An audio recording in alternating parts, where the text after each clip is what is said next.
All right, everyone take your seats, It's enough idle chatter. Hello, welcome to the Sharkstream Book Club once more. I'm trying to just be sure that the background music isn't going to overpower me. Just a bit here.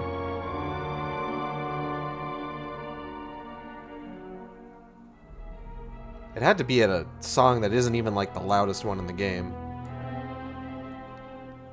I'm just gonna crank it down just a bit more. But yes, hello, welcome. I hope everybody is having a good Saturday. We're starting a little bit later in the day than usual. Mostly just because my Saturdays have felt kind of weird recently. Doing these particular streams earlier in the day. And then having like a good few hours where I'm just kind of like vegetating until literally anything else happens. So I decided, hey, why don't I push these streams until later in the day? And then, do things that way. Then I've just got a bunch of stuff going on until the end of the day. But here we are with Dead Space Martyr. Lot of buzz around the sci-fi horror genre recently. I don't know if anybody's noticed. There's of course the ever-present looming promise of the Dead Space remake, which music getting much more intense as I talk about the Dead Space remake, which as I've expressed previously, I have conflicting feelings on, but regardless I'm going to get it. Just because I really like the Dead Space series and franchise and story, and this is how I show my support for a story that I really would like to see them continue. And then just the other day, as has been getting a lot of buzz, the State of Play, Sony's State of Play, showed up. Oh, it's State of Play because it's the PlayStation. Oh, I get it now. Oh, that's really clever. What was I talking about? State of Play. They showed off a game by some ex-Dead Space developers called the Callisto Protocol. And it's Dead Space. It's just Dead Space. Like, it's literally Dead Space. There's space, there's zombies, and there's some dude spouting some religious nonsense. It's just Dead Space. I'm not complaining, mind you. I would really like just Dead Space, quite frankly. So, I will take that. I will take this just Dead Space, and I will play it, and I will likely stream it, and I will have a good time. But I think something that is maybe not getting quite as much buzz is that... Oh. The soundtrack startled me. Something that's maybe not getting quite as much buzz is that there is a Dead Space-inspired game. I don't know if any former Dead Space devs are working on it, right off the top of my head, but there's also a Dead Space-inspired, it looks kind of like Triple I think, is sort of the colloquial term for it. It's like an independent developer, but like it's particularly high quality for an independent developer. It's kind of like how they referred to like Hellblade: Senua's Sacrifice is the idea of like Triple I. And that game, Negative Atmosphere, is actually going to have, I believe, an event later in the month with regards to its sort of like the development. This music is very intense, and it's kind of throwing me off. It's going to be showing off some developments with regards to its audio at a specific event later in the month. That the name of it I have forgotten, but I'm going to go ahead and look it up now.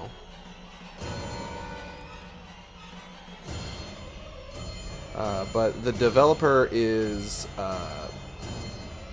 Sunscorched, I believe, is the name of the developer. Sunscorched Studios. The ones that are working on Negative Atmosphere. And they are going to be part of an event called Save and Sound, where they're going to be showing off the game's audio systems. I'm super interested in that. In horror games, audio can really, like, especially like sort of like isolated survival horror games like Dead Space, Callisto Protocol, or this one, Negative Atmosphere. Sound design can make or break your game. This is why, like, there was a lot of like the developers of Dead Space Remake held a whole presentation about their sound design, and I didn't tune in for it, but I didn't necessarily hear great things. But you know, their physics engines presentation I thought went really well. So, you know, hopefully things maybe turn around on the sound design front for them, but that's going to be something that we're going to need to take a look at later. Also, just a heads up, there might be a brief moment in the middle of this stream where I stop for a bit to eat. I do have dinner on the way, and I'm very hungry. So, just keep that in mind. We may need to take a quick dinner break. I'm not gonna like go anywhere, but I may stop and just kind of like eat while maybe discussing some other things, discussing things about where we are in the story. Speaking of where we are in the story, so last time on Dead Space Martyr, Dredger Corp came clean, quote unquote, came clean about what they were doing in the Chicxulub crater. Immediately after giving the press conference about it, Tanner killed himself under influence from the marker, having been plagued by hallucinations. Mike Altman and Ada had an adventure with our boy Chava from part 1, where he showed them where he and his like whole village encountered the Weezer early on in part 1. And what they did to take care of it. We got a really, really nice monologue from the town drunk, very much in the style of a similar bit from H.P. Lovecraft's Shadow over Innsmouth, where he basically recounted all of the horror shit that, like, they've been dealing with just kind of on and off every couple of generations. And it was really neat, really spooky sort of monologue there. I thought it was great. I enjoyed reading it. And Altman, along with a collective of other scientists, another geophysicist, someone studying satellite imaging, and another guy studying seismographs, I believe, they all decided that, hello, Raggy, I see you under the computer monitor. How are you? I'm gonna poke your nose. Boop. Gotcha. They all decided that they would also come clean about what they had found in their own studies and what they believe it all means. Which, time will tell if that's a good idea, I suppose. But part 4, The Descent. Chapter 32. He was asleep, having nightmares again. I shouldn't. I was going to mute my computer so that, like, there wasn't a possibility of, like, the audio getting picked up by my mic. Because I have my headphones around my neck right now. But I shouldn't do that. I should be aware. Oh. And let's get the game audio, or game footage going. Chapter 32. He was asleep, having nightmares again. He was running in a strange pressurized suit through narrow, bleak halls. Part of him knew it was from a nightmare for a while, but knowing that didn't seem to help him control it, and gradually he forgot it wasn't real. Something was pursuing him. Something with strange tusks in the place of its hands, and horns sprouting at the joints of its limbs. Its body looked like it had its skin flayed off. Or even worse, like someone had taken a human skeleton and pressed raw hamburger to it. The bottom half of its face was falling apart. Its eyes gleamed yellow, glittering and burning. He realized he had some kind of weapon, a gun that sent out a whirling blade projected on a beam of light. He kept turning around and firing the thing, watching it cut with a grating sound to the creature's legs, spraying blood and gore all over. Its legs were gone, but it still kept coming, posting the tips of its tusks against the ground and dragging itself forward, moaning. He cut off its arms, and then its head, and finally it stopped. Thank God, he thought, and wiped the blood off his face. He had started to turn away when he heard something behind him. The creature was still writhing, flopping this way and that, changing. With a wet sound, it sprouted new arms and legs, clambered up, roaring, and was after him again. Screaming, he turned and ran. Bad dreams? Asked the man beside his bed. He was a large man with a square jaw and white hair, dressed in a dark uniform of military intelligence. Well, hold on. Oh, no, this is Markov. Okay. Bad dreams? Asked the man beside his bed. He was a large man with a square jaw and white hair, dressed in the dark uniform of military intelligence. He was regarding Altman with a steady, aloof gaze. To either side of him were two even larger men who looked like they might be twins, dressed in street clothes. At a little distance was another man, smaller and wearing glasses.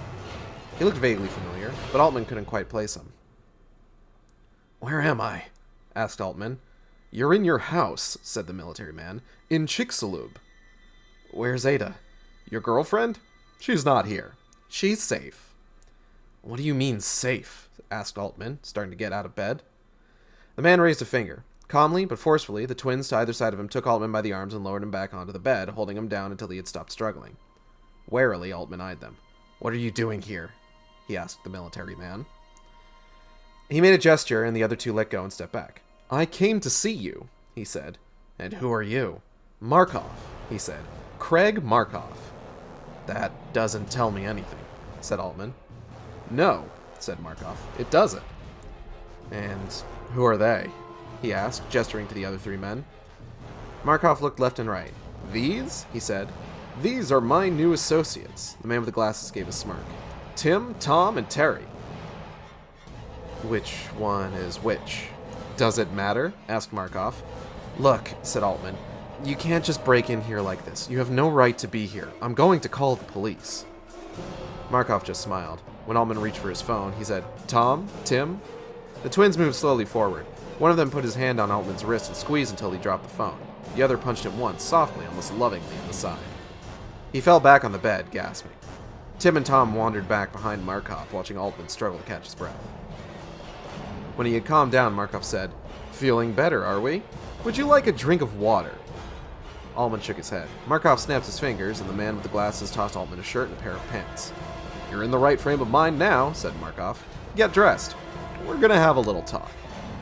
A few minutes later, he was sitting across the kitchen table from Markov, the other three standing next to the doors leading in and out of the room.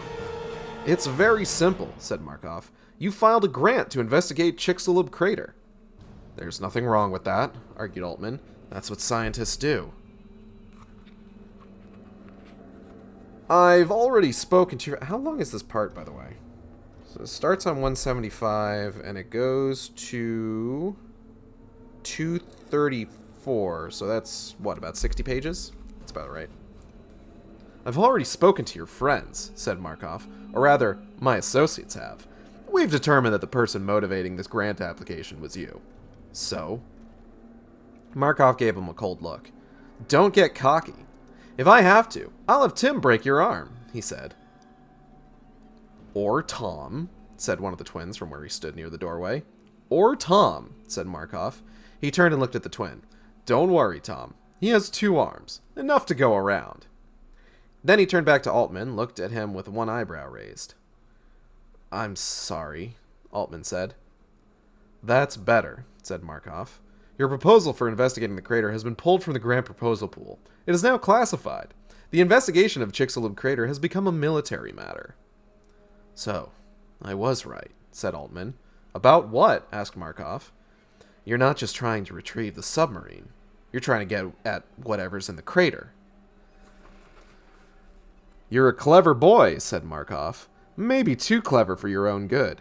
The reason I'm here is to find out how much you know and evaluate whether you would be a valuable member of our team.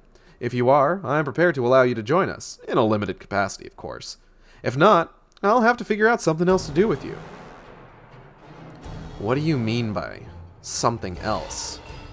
Markov shrugged. Could be ship you back to your own sector.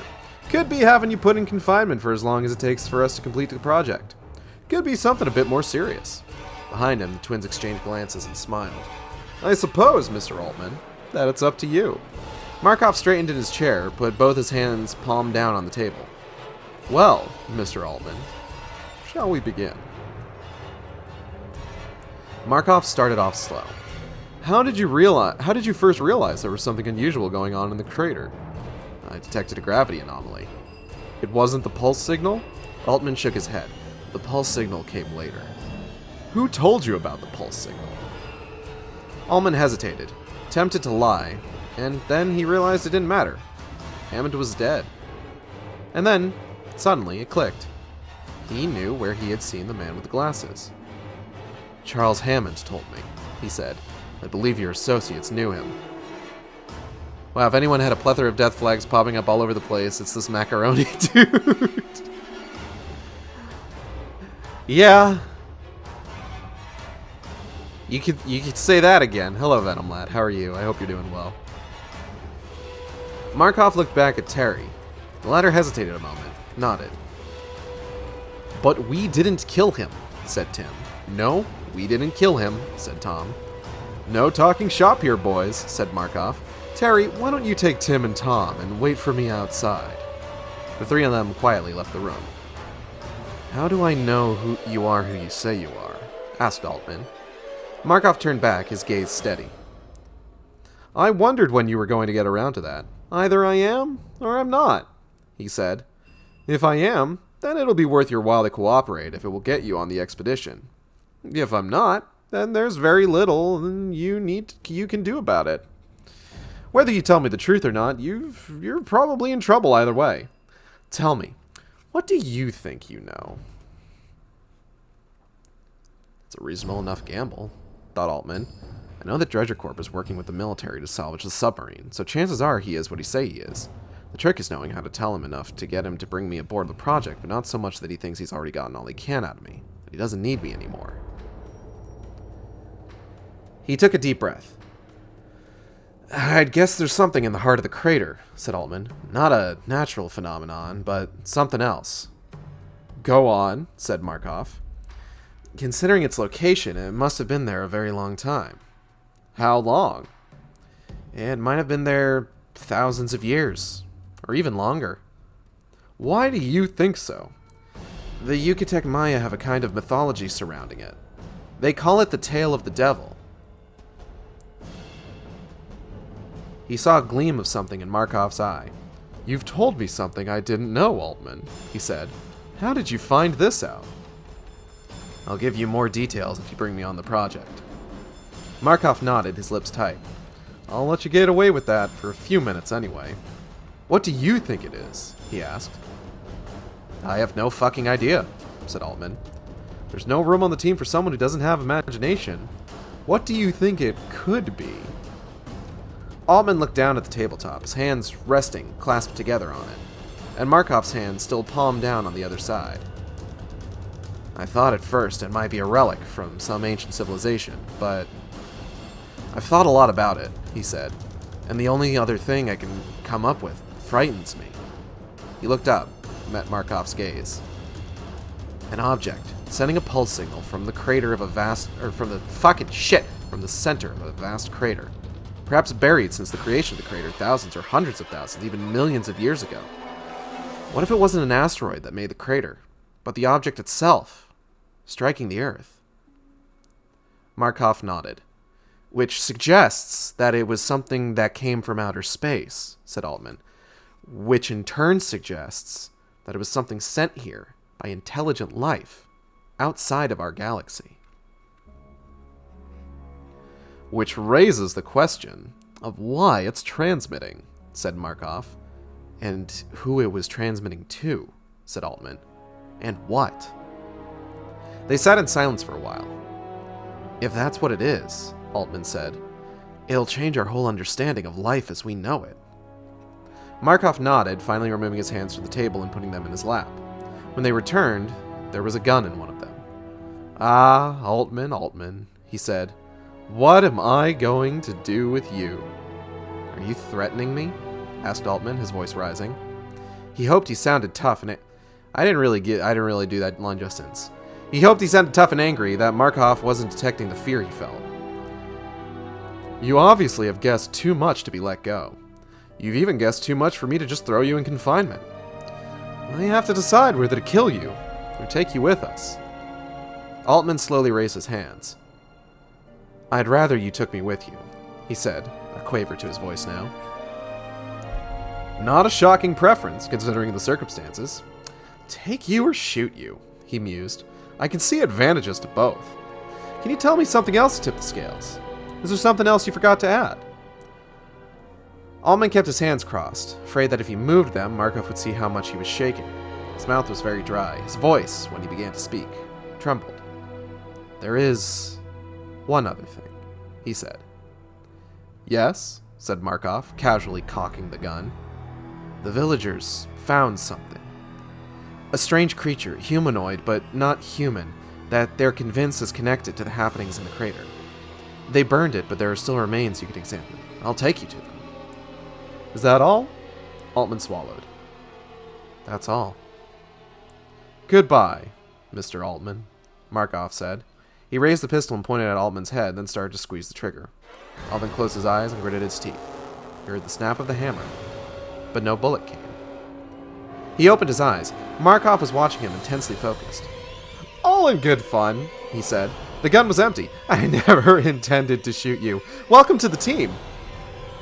He stood and extended his hand. Altman was still in shock and didn't move. Markov pried his hands apart from each other and shook one of them. You'll be closely watched. You won't have free run of the facility, but I want you available if and when I need you. He leaned in closer. And if you do betray me, Mr. Altman, I will kill you, he said in a low voice. Do you understand? Not if you understand. Altman understood. Very good, said Markov, and started for the door. I'll have Terry make your arrangements. All right, said Altman quietly. His hand on the doorknob, Markov stopped. He stood there, a moment, his back to Altman. There's the question of your girlfriend, isn't there? He said. Oh, shit, thought Altman. Markov turned around, looked at him with searching eyes. What should we do about her? You don't have to worry about her, said Altman. He tried to stay calm and expressionless as he said it, poker face, but his voice, he knew, was still trembling. But I want to worry about her, Altman, said Markov. Let's just say it'd be my pleasure. Look, said Altman desperately, I understand why you feel you have to take me, but Ada's different. She has nothing to do with any of this. She even tried to stop me from taking an interest in it. Let it go. Markov smiled. What you've just shown me, Altman, is that you care enough about her that I couldn't possibly think about letting her go. I believe she might come in handy. What are you planning to do with her? Ah, Mr. Altman, said Markov. Questions, always questions. He opened the door and went out.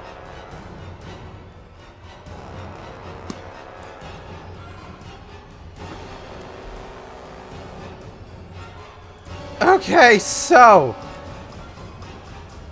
let's talk about what just happened. First things first.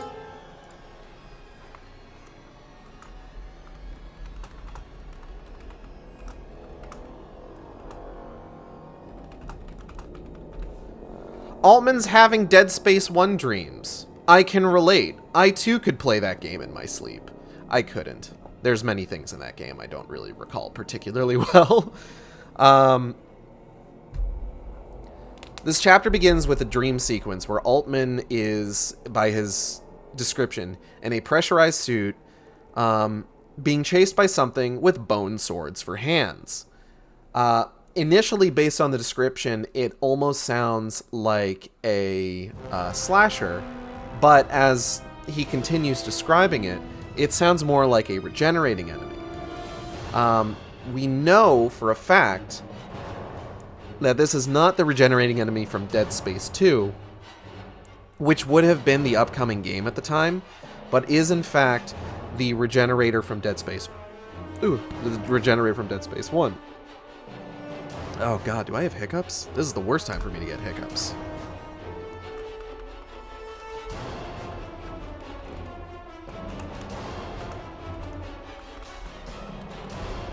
It's basically all about how it's described. Human skeleton with hamburger meat packed on. That's pretty much what the regenerating enemy in Dead Space 1 looked like. He shoots it, it falls to the ground, he carves off its legs, its arms, and its head, but then it all grows back. It almost sounds like he is wielding a... It's hard to say. It sounds like it could be a plasma cutter, but it also sounds like it could be the Ripper.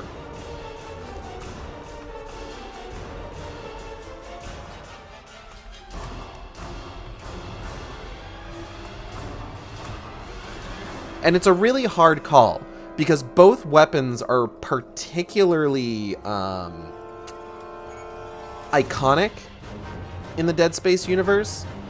That being said, he did mention that it seemed to be a blade suspended on a beam of light. Plasma Cutter is very much a beam of light, but the Ripper is a suspended blade, but that's done using magnetics. It's entirely possible this could be one of the laser chainsaws from Dead Space Downfall.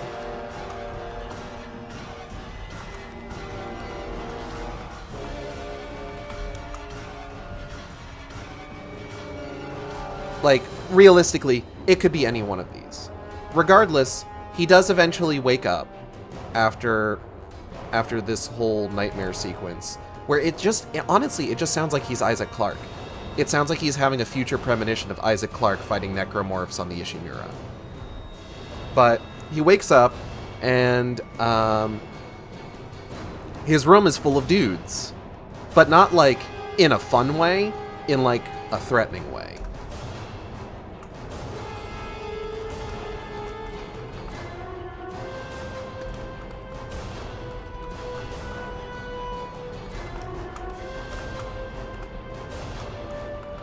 So, he is getting a visit from Markov, Tim, Tom, and Terry, and it sounds like food just got here. I actually am going to need to... Give me 1 second, everybody. I need to go get my food real quick.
Just a bit longer here. Sorry for the wait.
Alright, I'm back. Hold on.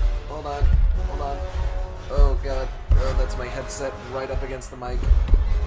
And now the wire's caught. Hello, Wild Haiti. Welcome to the Sharkstream. I was just off picking up my food here real quick. Oh, goodness. Alright. Okay.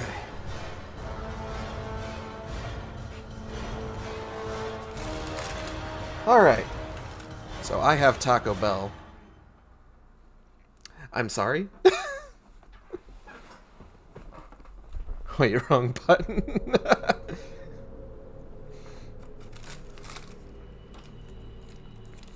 Okay, so what were we talking about? We were talking about the threatening dude party. That's right, that's right.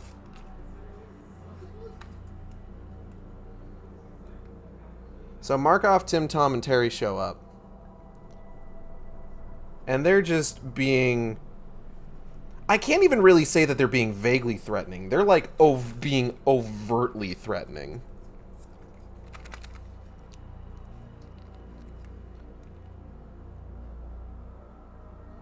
But basically, they've been going around to all the scientists because fucking Altman filed a grant. Wouldn't you know it? This guy wants money to study stuff. Just like a scientist would. Apologies if you can hear me crunch into this particularly well. And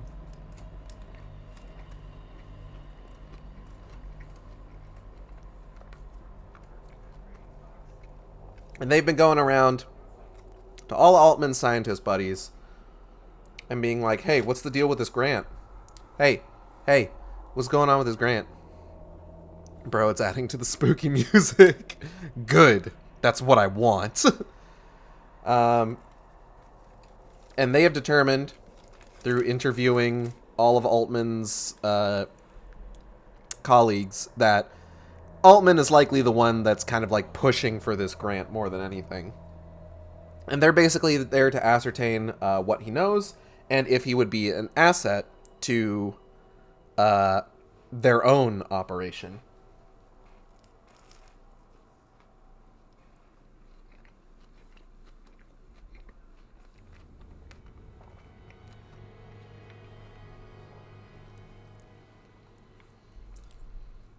And basically, we get a pretty decent recap of a lot of the information that we've kind of learned up to this point.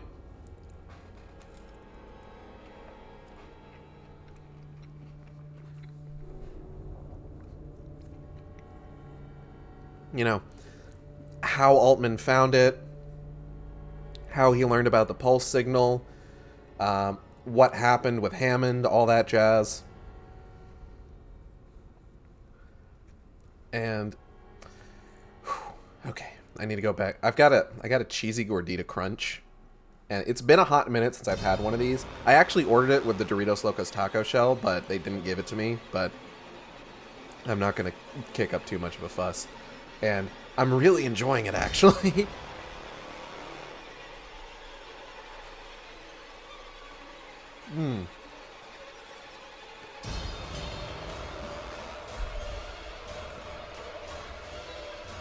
Gulp. Alright. The only reason I'm not typing any of this out is because my hands are full of food.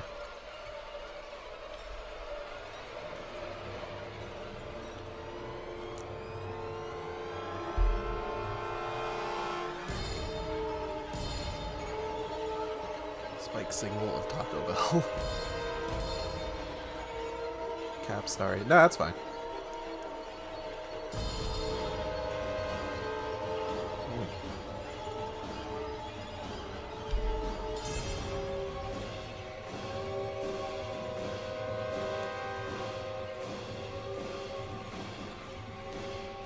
But yeah, in the end,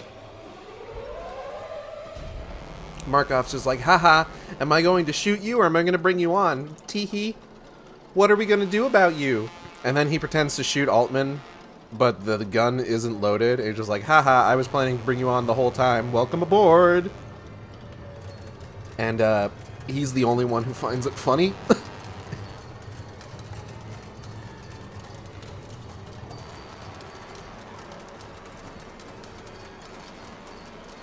Like, I suppose, from an intimidation standpoint, it's a good way to let Altman know that, you know, when he... like my old landlord. Yeah, basically. It's a way to just kind of, like, let Altman know, hey, when I threaten you, I'm being serious. And you know I'm being serious because I joked this one time.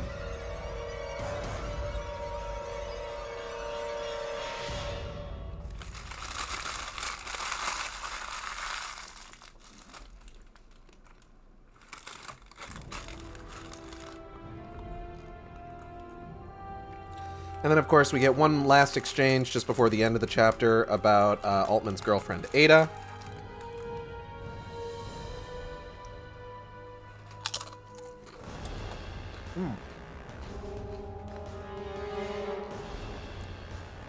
Because, like it or not, and despite all of her protests, at this point, she really is just as deep into all of this as Altman is.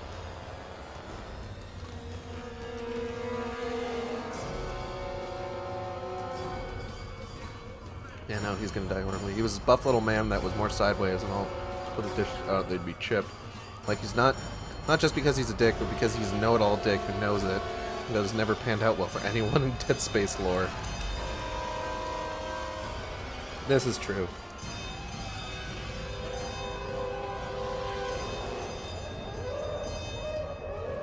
He's a smug asshole.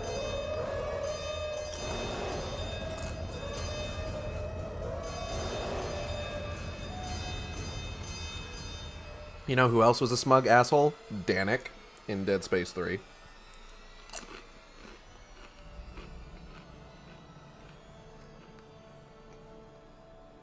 Working my way through some chips and salsa. We'll move on to the next chapter in a second here. Just bear with me.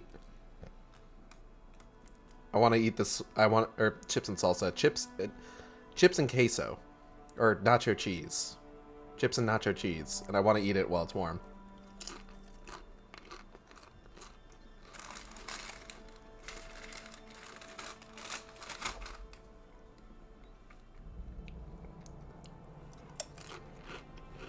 But yeah, that's kind of where we leave off on this chapter. Altman is now on board with the Dredger Corp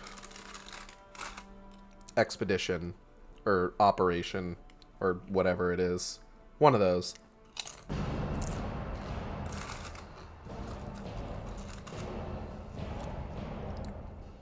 What capacity he'll end up working for them in right now is a little up in the air.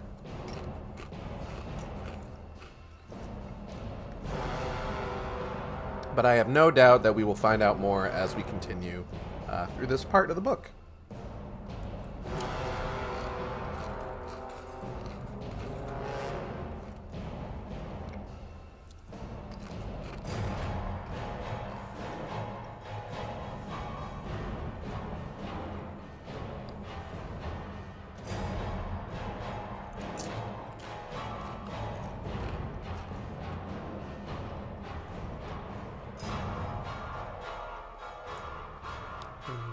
How 4 came out in Game Cafe, and the beginning was just the best setup. Dead Space, you mean? Or when you say DP, do you mean Deadly Premonition? Okay, no, you mean Dead Space. The opening to Dead Space is really good setup, admittedly.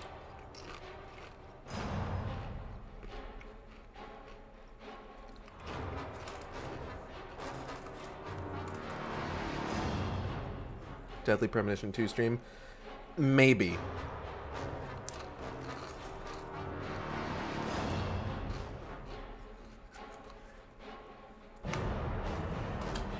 I have Deadly Premonition 2. I've played Deadly Premonition 2. And I've beaten Deadly Premonition 2. But with the controversy that that game kind of courted and still hasn't really recovered from, right now would be a weird time to really kind of try diving into that. Even with, like, all of the high points of that particular game.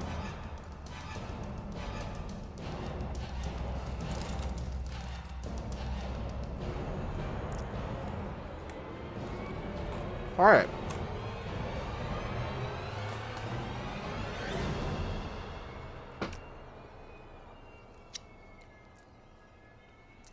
Why do I hear a cat noise? I thought that was coming from the game soundtrack, but I think it's from the other room.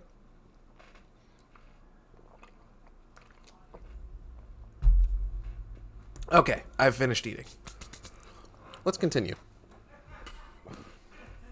Let me go ahead and clear off my chalkboard here.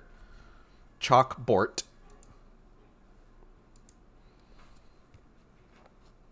Oh, did I leave this on Luma Wipe instead of Fade? Nah, whatever, it's fine. Chapter 33. Terry and the twins stood over him while he packed. They hurried him along. They impounded his phone and his holopod, as well as his terminal, the twins sealing them up in a crate and carrying them off. "You'll have them back once Markov has taken a look at them," said Terry. "Except for the phone." "Can I at least call Field and tell him I won't be in?" "No." I need some time to wrap up my affairs." "No." "What about my family? They'll be worried." "You're stalling," said Terry. "None of that other stuff is important. What's important is doing the job and doing it right. You keep stalling and I'll give Mr. Markov a call and we'll see how badly he wants you along." "And then what? You'll kill me? Like you did Hammond?" Terry winced. "I resent the implication," he said. "I saw him die, sure, but I didn't have anything to do with it." "Then it was Tim and Tom." "Not them either," said Terry. He looked at Altman in a way that made the latter realize he was genuinely confused and strangely vulnerable. "What happened?" he asked. "We were just trying to question him, and he flipped out," said Terry. "I've never seen anything quite like it." "What? Oh, God, excuse me. One moment he was running, and the next he was trying to kill us." He showed Altman an angry, awkward scar on his hand. "We didn't even have any weapons. Tana had just sent us there to talk to him." He rubbed his eyes with his knuckles. "And suddenly he took his knife and cut his own throat. Never seen anyone cut quite that deep so quickly. Been dreaming about it ever since." Abruptly, he straightened up, his face becoming closed again. "I don't mind being blamed for what I've done, but I don't blame me for what I haven't. But fucking shit. But don't blame me for what I haven't. Come on, get moving." They walked quickly to the Dredger Corp building, Terry holding onto his arm and hurrying him along. A few people looked at them curiously in the streets, but most just ignored them or deliberately looked the other way. The building now had a security fence around it, made of welded wire mesh. The building itself had been razed to the ground and was in the process of being replaced by a structure formed of interlocking concrete and steel panels, more like a fortress than a corporate building. Some changes being made, said Altman. Terry nodded. You don't know the half of it. He led him around behind the construction to a concrete pad. On it was a helicopter, blades already spinning. They hurried to it, and Altman climbed aboard. Ada was there, her face taut, drawn. He sat down next to her, and she clung to him. She isn't usually like that, he thought. She must be terrified. Almost immediately, the helicopter took off. I've been worried about you, he said, having to shout to be heard over the noise. I thought they might have done something to you. I was worried about you too, she said. Are you okay? He offered her a feeble smell? A feeble smell. A feeble smell. A feeble smile. No permanent damage. Michael, do you know where we're going? No, he said. I'm afraid I don't. I told you, she said. This would all end badly, I said. I told you to leave it alone, but you wouldn't listen. It's not over yet, he said. He looked out the window. They had turned and were flying over the water now, were already fairly far from land.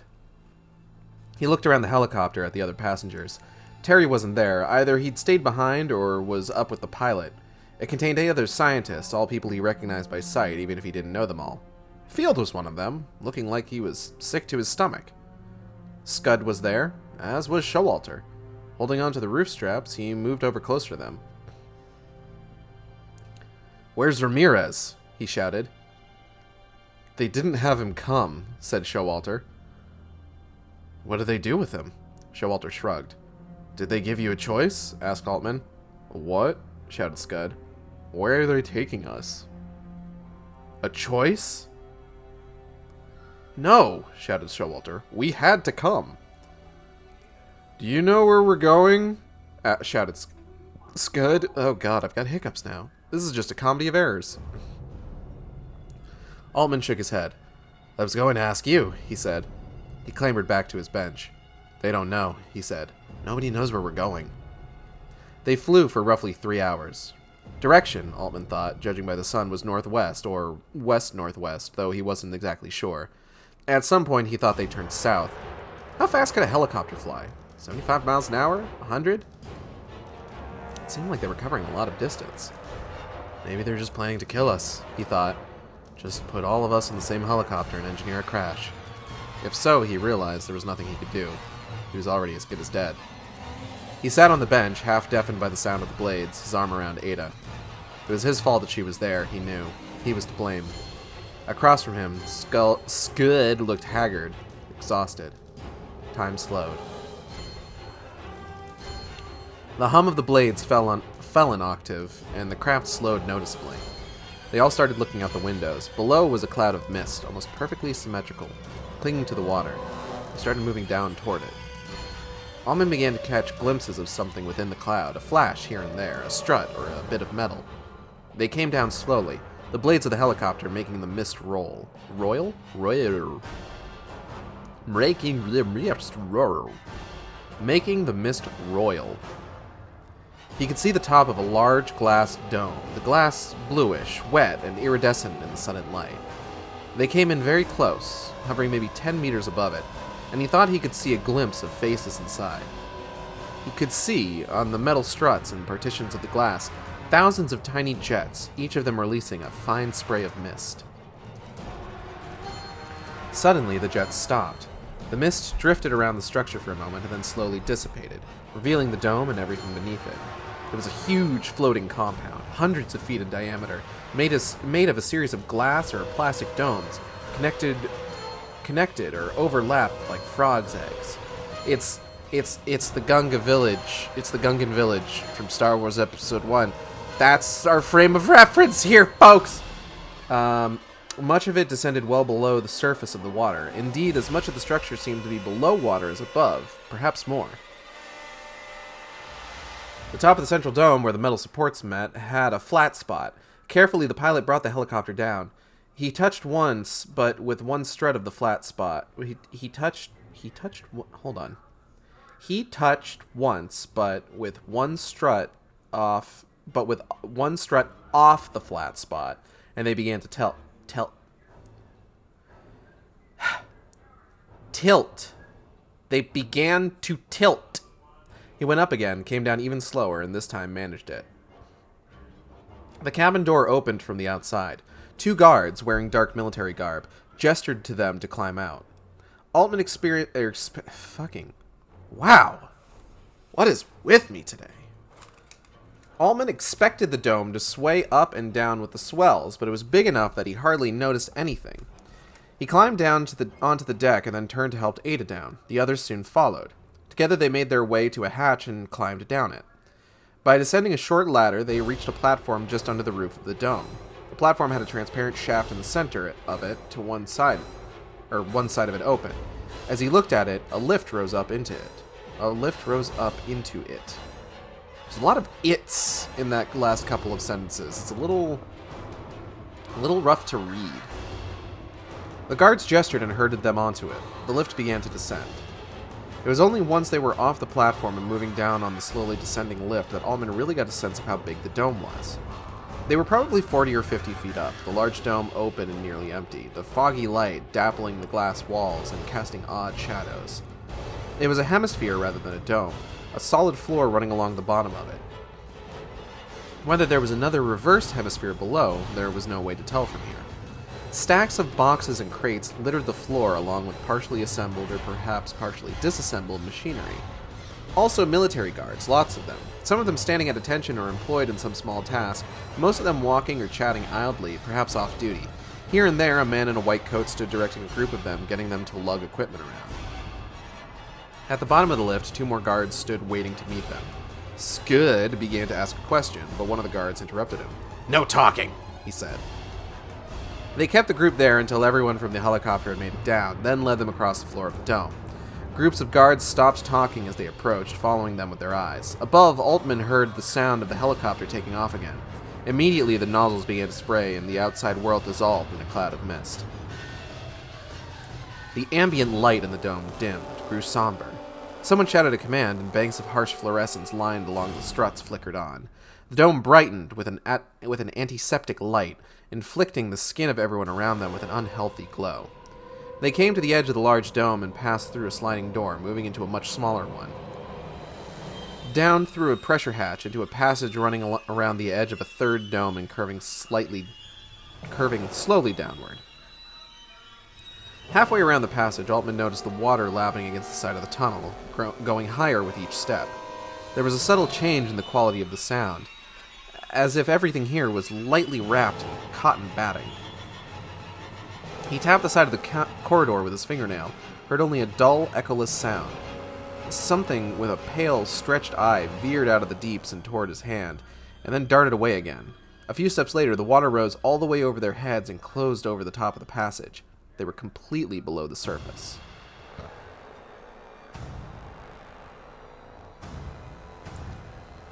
This is a long chapter, goodness. Longer than I'm used to in this book, anyway.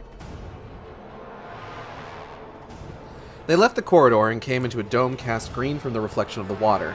Fish and other animals swam around the floating compound, and here and there barnacles had begun to take hold. At a distance was a phalanx of submarines, connected by a series of cables to the floating compound, pulling it very slowly along. "It's beautiful," said Ada. "It's terrifying," said Altman. The guard stuck the barrel of his gun firmly against Altman's ribs, hard enough to hurt. "No talking," he said. They twisted to the bottom of the dome and took another lift down, to a series of adjoined chambers, squarish rooms. They passed from one to the next, the guards keeping them in a straight line and hustling them along. It felt to Altman like he was being led to his own execution. Here the water was deeper, darker. The rooms had more metal in them than glass. They were all lit by the same harsh fluorescence. The guards hustled them into another slightly descending corridor, this one ending in a pressure hatch. Altman judged that they were back near the center of the lab, though well below the waterline. One of the guards opened it, ushered them through. The room inside resembled the bridge of a moon cruiser. It was a spherical chamber with a central elevated command chair. In all directions, down a few steps, were banks of controls, readouts, and holoscreens. An uninterrupted bank of windows ran along the upper half of the wall. The command chair was just enough above the rest of the lab to give an unimpeded view of the water in all directions. The chair spun around to reveal Markov. He looked down at them and smiled. Here, in this environment, with his firm jaw and glittering eyes lit by the stark fluorescence, surrounded by water on all sides, he seemed like something monstrous pretending to be human. "Ah, you've arrived," he said without any warmth. "Welcome to your new home." God, I could go for another fucking cheesy gordita. I'm gonna go close my door real quick, because there are sounds coming from the other room, and I would like them to not interrupt, if at all.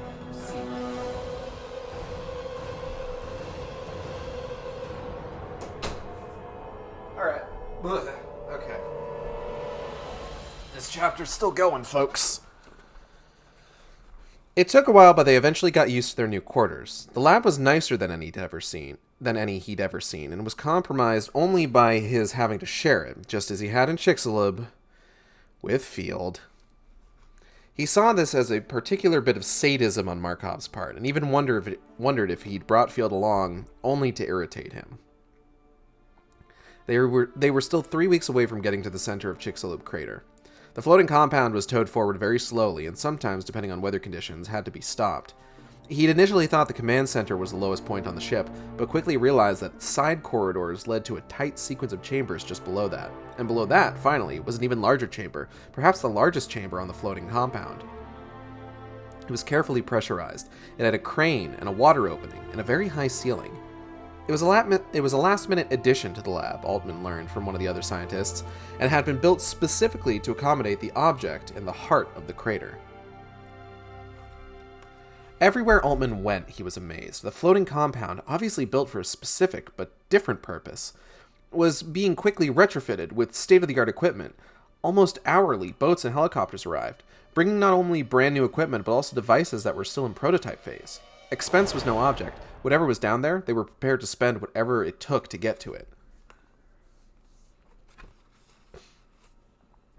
They ate meals in shifts at the facility's cafeteria. The researchers stayed in dormitory rooms that, generally speaking, slept 6, though there were a few exceptions. Altman and Ada, the only couple on board, were grudgingly given a converted storage closet as a bedroom. It was just big enough to hold their bed and a narrow filing cabinet that they stuffed with their clothes and made into a dresser, but they were still glad for the privacy. As Altman got to know the others, he had to admit that Markov had assembled a first-rate team. Not knowing exactly what the thing in the crater might be, he had his bases covered. There were a few scientists whose fields were so cutting-edge that there weren't names for them yet. There were geophysicists and astrophysicists, robotics experts, geologists, marine biologists, geneticists, oceanologists, engineers of various stripes, a mining foreman, an oceanographer, a seismologist, a volcanologist, a gravitologist, a philosopher, a cognitive scientist, various doctors, a medic specializing in barotraumatism and decompression sickness, countless mechanics and technicians, a housekeeping and kitchen staff. There was even a linguist, and, with Ada, an anthropologist. I am shocked I got through that paragraph. I have been fucking up words and slurring things this whole time. I read all of those, scientist names with no problem. I'm gonna pat on my back for that.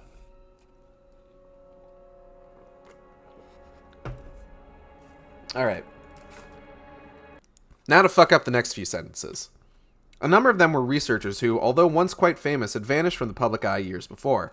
None of them would speak about what they'd been doing in the intervening years, and if pressed, spoke only of coming out of retirement. Retirement, my ass, Showalter whispered to him. Altman agreed. If they were here now, it was because they had been working covertly for military intelligence in the meantime. They were given away by being the only ones who didn't seem surprised at the massive expense and effort going into the expedition. They took it all for granted. What disturbed Altman even more were the number of military guards present and how actively they were training. It was clear, or in any case seemed clear to Altman, that Markov had some notion that they had to be prepared for combat. There were 3 possibilities for this that Altman could come up with. One, the least disturbing to him, was that Markov was simply being a soldier himself, that he thought the military weren't needed, but as long as they were here, they deserved to be put through their paces. The second, more disturbing, was that Markov expected someone to try to take the object away from them, that he was aware there were competing interests trying to get their hands on it, or would be. The third, and the worst of all, was perhaps Markov was expecting the object to fight back. which made Altman realize something he should have realized a long time before. Without having an altogether clear idea of what it was, Markov thought of the object at the center of the crater as a weapon. Maybe he wasn't intending the extraction for the betterment of mankind or the advancement of science after all. Altman talked it over with Ada, told her his suspicions. "Does that surprise you?" she asked. "Markov's ruthless. He thinks of everything as a potential weapon, even people. He's a very dangerous man." He quickly found that a lot of places were out of bounds to him. There were certain areas, certain sets of laboratories... Did I skip a page? Hold on. No, I didn't. There were certain areas, certain sets of laboratories, both below and above the water line, that his keycard did not grant him access to. Sometimes he could get in following on the heels of a careless scientist or guard, but he was never allowed to remain long enough to get a good sense of what was happening. I'm going to burp. Excuse me. Other rooms were even more off-limits, protected by round-the-clock guards. Field was in one of these, but when Altman asked him about it, he got nowhere. Less because Field was suspicious than because Field didn't see enough of the big picture to understand what was actually going on. After just a few days, he started to notice he was being watched. It began as just a vague feeling, but grew stronger. He thought at first it was just paranoia, until Showalter noticed it as well. The guards regarded him a different way that they did many of the other researchers, and whenever he'd spend some time alone in one of the corridors, often just to gather his thoughts, a guard suddenly showed up. Several of the technicians seemed to be paying him special attention. One man in particular, a man who always wore the same rumpled coverall, seemed always to be lingering just behind him. "What should I do?" he asked Ada. "What can you do?" she said. "If they want to watch you, they can watch you. There's nothing you can do about it. You're in their power." She was right, he knew. Who was he going to complain to? Markov? Markov had given him 3 alternatives. Be part of the team, be locked up, or end up dead. Maybe Markov had had his cake and eaten it, too. Maybe he was both part of the team and locked up at the same time. The floating compound made a good prison, and it was a better alternative than being dead. "What do you think is going on?" he asked Ada. She rolled her eyes. "I don't want it to start all over again, Michael. It's dangerous to ask yourself these questions. So what if we can't go into certain parts of the ship? We're not the only ones in that position. Most of the researchers from Chicxulub are being treated in the exact same way." "Not Field," said Altman. "Field has access." "Limited access," she said. "One room only. I've been watching him. Showalter and Scud don't," she said, ticking them off on her fingers. "Lots of others don't as well." He didn't answer, just turned away, thinking. There were ways of finding out. All he'd have to do was replicate a card, and then... His thoughts were interrupted when she slapped him on the cheek. "Don't," she said, pointing a finger in his face. "What?" "I know what you're thinking," she said. "You don't need to have full run of the place in order to do your job. If you did, you'd only get into trouble. I want you to promise me you'll leave it alone." He looked at her for a long moment, finally shook his head. "I can't," he said. She slapped him once more for good measure and turned away. He, not knowing what else to do, wrapped his arms around her to prevent her from going. She struggled at first, not willing to meet his eyes, but he kept hold of her until finally she began to soften a little. "You never listen to me," she said. "I'm always right, and you never listen." "I always listen," he claimed. "I just don't always do what you say." Finally, she met his eyes. "Damn it, Michael, promise me you'll be careful this time," she said. "Be discreet. Promise me you won't do anything to end up dead." "All right," he said, finally letting her go. "That I can promise." A terrible choice of words, honestly, but, what can you do? They don't know. They don't know. It's what you'd call dramatic irony. He was careful. He learned more about the floating compound, talking to some of the mechanics and engineers. It was a converted Yeah, and how is that working out for you, Altman, old boy? Well, he doesn't know how it's working out for him. He's long dead already. It was a converted semi-submersible rig, mobile, made to float half in the water and half out. The mist, which they refer to as the blur effect, was sprayed by high-grade jets, their apertures less than 100 microns in diameter. The water was forced through the jets and onto extremely fine needle points, causing it to atomize into droplets so small that most of them remained suspended in the air. If anyone with any sort of advanced equipment wanted to determine that what was in the cloud, they would have no difficulty, but it was enough to keep at least a few of the curious ships and boats away. On the second or third day, a sturdy man with an exceptionally frizzy red beard joined them in the cafeteria. He stretched one large hand across the table, shook Altman's hand. "Moral of the story, when your wife GFSO tells you not to do the thing, don't do the thing. It's true. Jason Hendricks, he said. You're new here, aren't you? Altman nodded. Michael Altman, he said. I just got here. Hendricks gave a slow, easygoing smile that Altman immediately liked. None of us have been here for long, he said. I just got here a week or so ago myself. He began to eat, and almost immediately his beard was full of crumbs and scraps of food. What brings you here, Michael? Altman thought for a moment about what to say, finally settled on, They're still figuring out what to do with me, I'm afraid. Me? I'm a pilot, said Hendricks. He rubbed his hands through his beard to work the crumbs out and then wiped his palms on his shirt. Submarines, mostly. Was trained by the Navy to pilot a mid-sized sub. Also did some work with submersibles for submersibles for a construction firm. You must enjoy it, said Altman. I like it well enough, said Hendricks. Also spent some time in a small one-man affair working for treasure hunters in the Caribbean. Had to reconsider that line of work when I realized the treasure they had me looking for was a sunken boat full of heroin. Probably a good decision, said Altman. Probably, said Hendricks, his eyes crinkling up warmly as he smiled. Though maybe if I'd stuck with it, I'd be rich by now. Either that, or very, very high. You think I'm going to have the same ethical dilemma with this job? They met the next day at the same table, and then the next, and soon Altman had come to think of Hendricks as a friend, as someone he could trust. After a few days, Hendricks told him more about what he was doing, that he was to be on a two-man team working with a bathyscaphe. He'd had little enough experience with bathyscaphs, but wasn't worried. There was still plenty of time before they arrived. I'm slated to co-pilot with some deep-sea explorer guy named Edgar Moresby, he told Altman. Man's in his late 60s, and has skin that looks like it's been cured. Drinks like a fish. Not much of a pilot as far as I'm concerned. Claims to be the descendant of Robert Moresby. Who? Asked Altman. Hendricks shrugged. Don't ask me, he said. Some Brit hydrographer? Hydrographer? I'm going to go with hydrographer. Some Brit hydrographer and naval officer. He brings it up any chance he gets.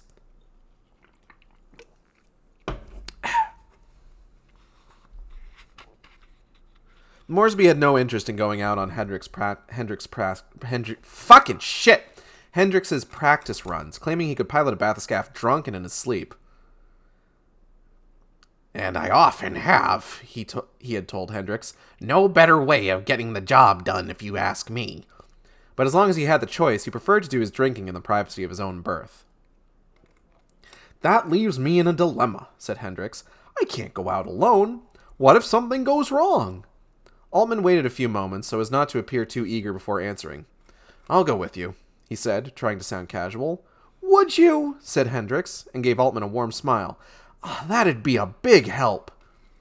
He fully expected Markov to find out and put a stop to it, but either news hadn't gotten back to him or he didn't care that Altman was going out in the bathyscaphe. He didn't learn much new from either the bathyscaphe or Hendricks, but he was at least keeping busy. Plus, Altman quickly found out that he had an aptitude for piloting. He knew instinctively how much to flex the controls to get the bathyscaphe to perform how he wanted to. When asked to dive to a certain depth or rise to a certain level, he could let in just enough water or release by feel just enough pellets to do it smoothly and precisely. He found it curiously satisfying and gratifying in a way that geophysics had never been. You should be piloting instead of me, said Hendricks one day. Yeah, right, said Altman. I don't think Markov would ever agree to it. But surprisingly enough, when Hendricks asked Markov, he did agree. It'd be good to have a backup pilot, Markov claimed, in case anything went wrong. But that was not to say that Altman was off the hook for his other tasks. He'd still be expected to follow any instructions that the lead researchers gave him, and to continue to take his geophysical readings. It was just that now he might sometimes be asked to take these readings below the water, from within the bathyscaphe. Okay, so that was a big chapter. Oh god, what fucking happened in that chapter? Okay.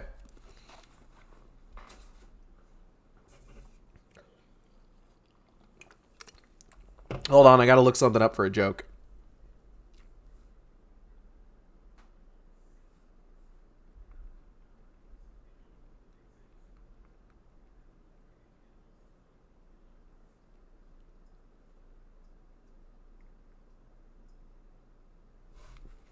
Okay. Yeah, this will be funny. All right. Pause that. Blue Skid do. We can too. All right.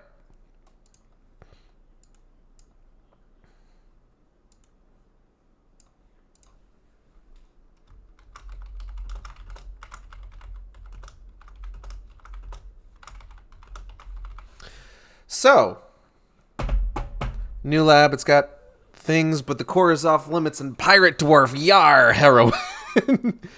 Yeah, that's a pretty accurate summation. So, the Dredger Corp operation is in full fucking effect. Altman and his friends, and I just noticed the music has stopped because it got hung up on loading. Can we get this going again, please? Okay, hold on.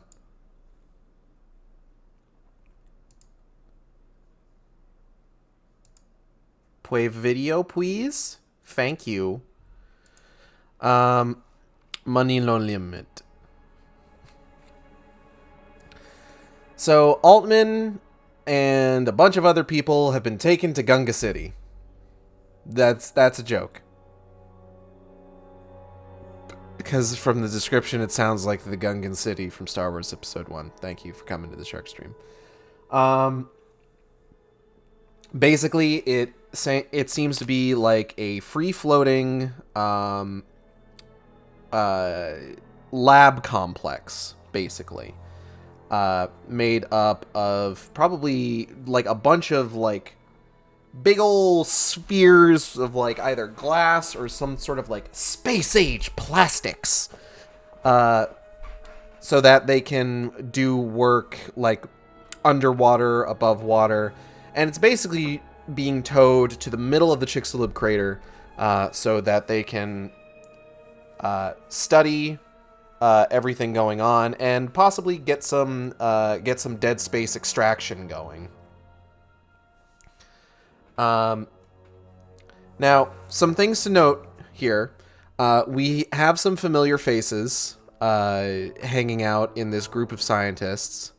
Hello, Gray. Yes, Mother Base, exactly. We have some familiar faces hanging out in this group of scientists besides Altman and Ada. Field is unfortunately here. Showalter has come along. And Scud is here too. Good ol' Scud.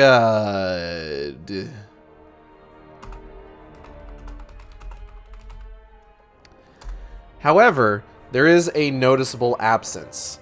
Ramirez, the scientist who was studying the satellite imaging of the Chicxulub crater, is not present.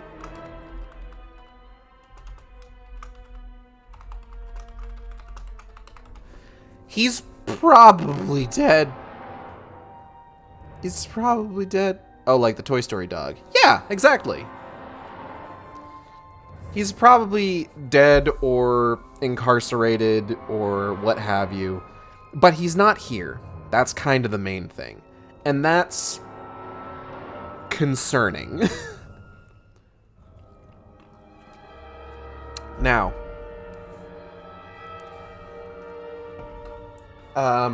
most of the people here just basically get like set up in like bunks that up to 6 people can be in. But Altman and Ada, by virtue of... Did I put a bookmark in here? Yeah, I did. In design, that's a key thing. Work at the extremes and let the rest sort itself out. You have top range of brains and brass. Side note, please get a cowboy hat. Be the Toy Story shark. Howdy, howdy. That'd be a little too much to do right now. I feel like I would overload my CPU trying to just save that and then pop it into OBS. I will keep that in mind, though. If I ever play a Toy Story game on stream, I will put Woody's hat on Acid Shark and be like, "I'm Woody. Howdy, howdy, howdy." What was I talking about? Oh yeah. All right. So, now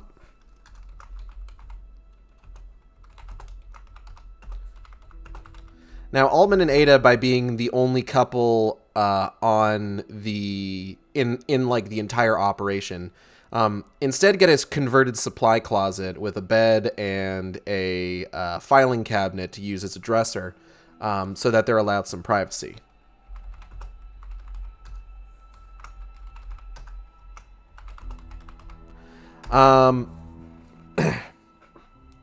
Making an MS Paint cowboy hat very clearly superimposed. Now, Altman is super curious about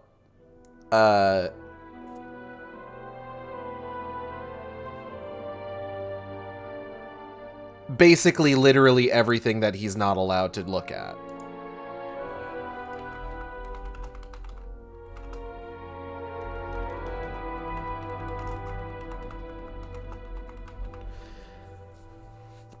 And he expresses just like, I need to know. I have to know what's going on. I really want to know. And then Ada smacks him upside the face, and she's just like, you dumbass, look what's already happened.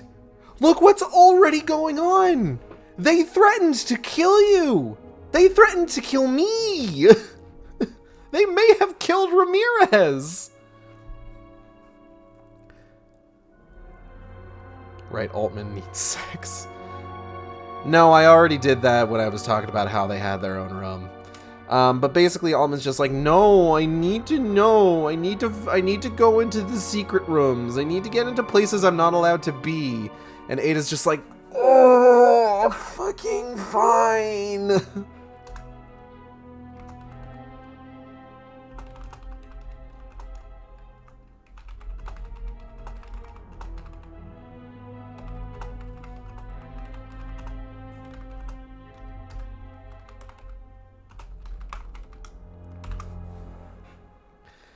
So Ada begrudgingly allows him to just kind of like do his thing for the most part. And Altman starts, you know, just kind of like walking around, kind of like pushing limits as to what he can do.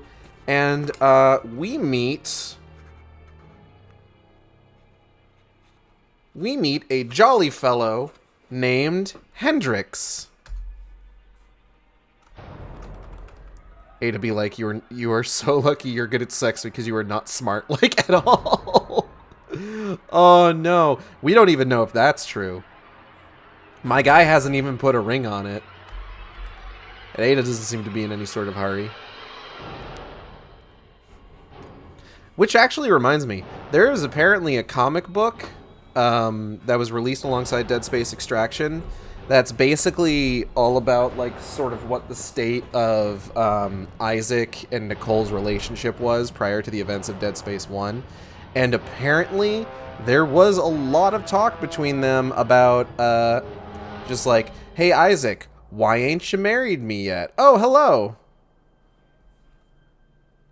Hello, I just want to say hi to you. Fuck, you sure did.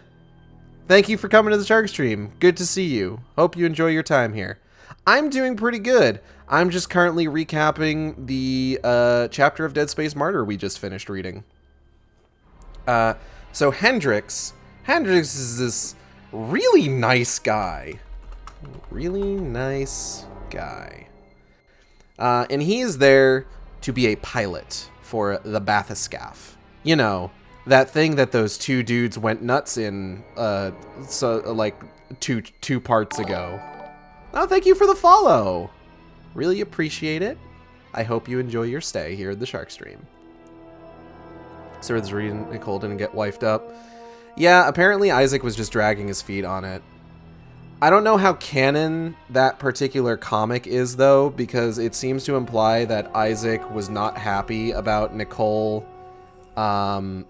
taking the job aboard the Ishimura, where the beginning of Dead Space 2 would imply that Isaac was actually the one who pushed for her to take the job on the Ishimura, because it was a really good opportunity. I'm Alyssa, so I won't be chatting, sorry. It's cool. I hope you enjoy my dulcet tones. Now, Hendrix is supposed to be using the bathyscaphe with a dude named Moresby. Moresby.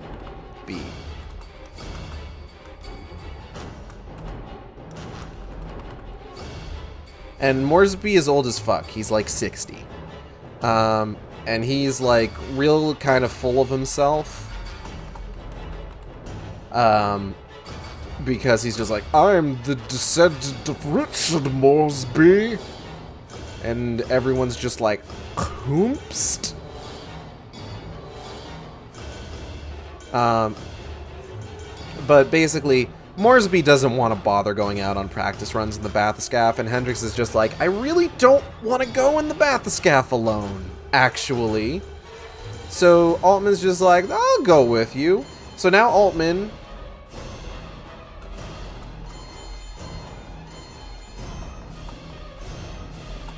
Now Altman is moonlighting as a backup pilot, and he finds out he's actually pretty good at it. Which... You know, I know how that feels. It's always fun trying something new and finding out that you kind of jive with it. Like, when I was, like, taking apart, like, various electronics that I own, either to do maintenance or switch some things out, I actually found a lot of zen in the act of just, like, pulling apart my GameCube, for example, so that I could clean it out of, sticky soda residue after that time I dropped a fucking fast food Sprite on it. That wasn't any fun, but it is clean now and it works, just so everybody knows. And that's about where we leave off. This chapter was longer than some of the other chapters that we've done, but a lot of it was basically just kind of giving us an idea of sort of the layout of this Gunga City-ass laboratory that Altman now finds himself in. So going forward, we're gonna probably have a lot more in the way of, like, actual events happening. So let's continue, shall we? Okay.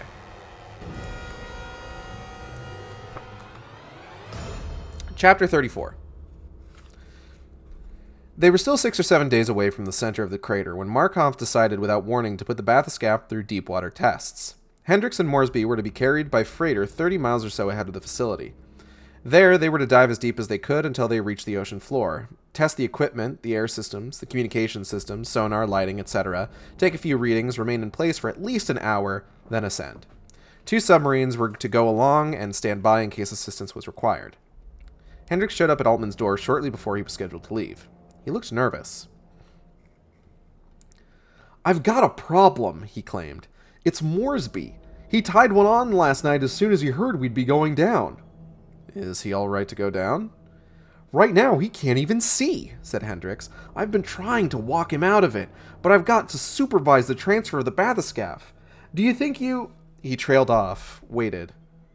"Maybe you should say something to Markov," said Altman. "I don't want to do that," said Hendrix. "He already warned Moresby once, and I don't want to do anything to get him fired. I know it's a lot to ask, but will you look in on him? See if there's anything that can be done?" Altman nodded. "But I'm doing it not for Moresby, but for you." Hendrix smiled. "Thanks, man. I owe you one." Gay. Super gay. Happy Pride, everybody. Altman x Hendrix. OTP. Sub go bottom, use equipment, then dude like freaking out and cannot see. Yeah, that's what happened last time. Altman clambered through the tunnels and up decks to Moresby and Hendrix's cabin. He knocked on the door. There was no answer. He hesitated, knocked again. When there was still no answer, he tried the door and, finding it unlocked, entered. It was a narrow space with 2 berths, the top belonging to Hendrix, the bottom to Moresby. The room reeked of vomit. Moresby was half in and half out of the bottom bunk, and still as a corpse. Altman shook him. At first, there was no response. After a few more minutes of shaking, he groaned slightly, his eyes barely opening before closing again. Altman shook him harder, slapped him. Moresby blinked, coughed. "Give me a minute to steady myself," he said, and groped a bottle off the floor beneath the bed. I don't know, top and bottom might have entirely different meanings in the Dead Space world, if you catch my drift.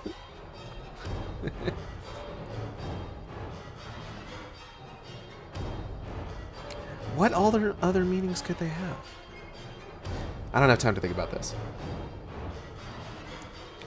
"You don't need any more," said Altman. "Come on, get up." "Who are you to tell me what I need?" asked Moresby. He tried to stand up and nearly fell. I'm a Moresby, by God, a descendant of... He was still babbling out his pedigree while Altman dragged him down the hall and thrust him fully clothed into the shower, turning the cold tap all the way open. A moment later, Moresby had a heart attack and died on the spot, because Jesus Christ, Altman, don't shock a guy like that. No, Moresby was shouting. 10 minutes later, he was dressed in dry clothes and subdued. He was pale, was sweating a sour smell, and his hands were still shaking, but he was more or less presentable. You're all right? Altman asked. Just nerves, said Moresby. I'll be all right once I'm down there. Altman nodded. You won't tell anybody, will you? Said Moresby, refusing to meet his gaze now. BRB marker Bubblex 3D print. No, those are pointy. You can't do that. They have too many grooves. You're going to get a bacteria buildup.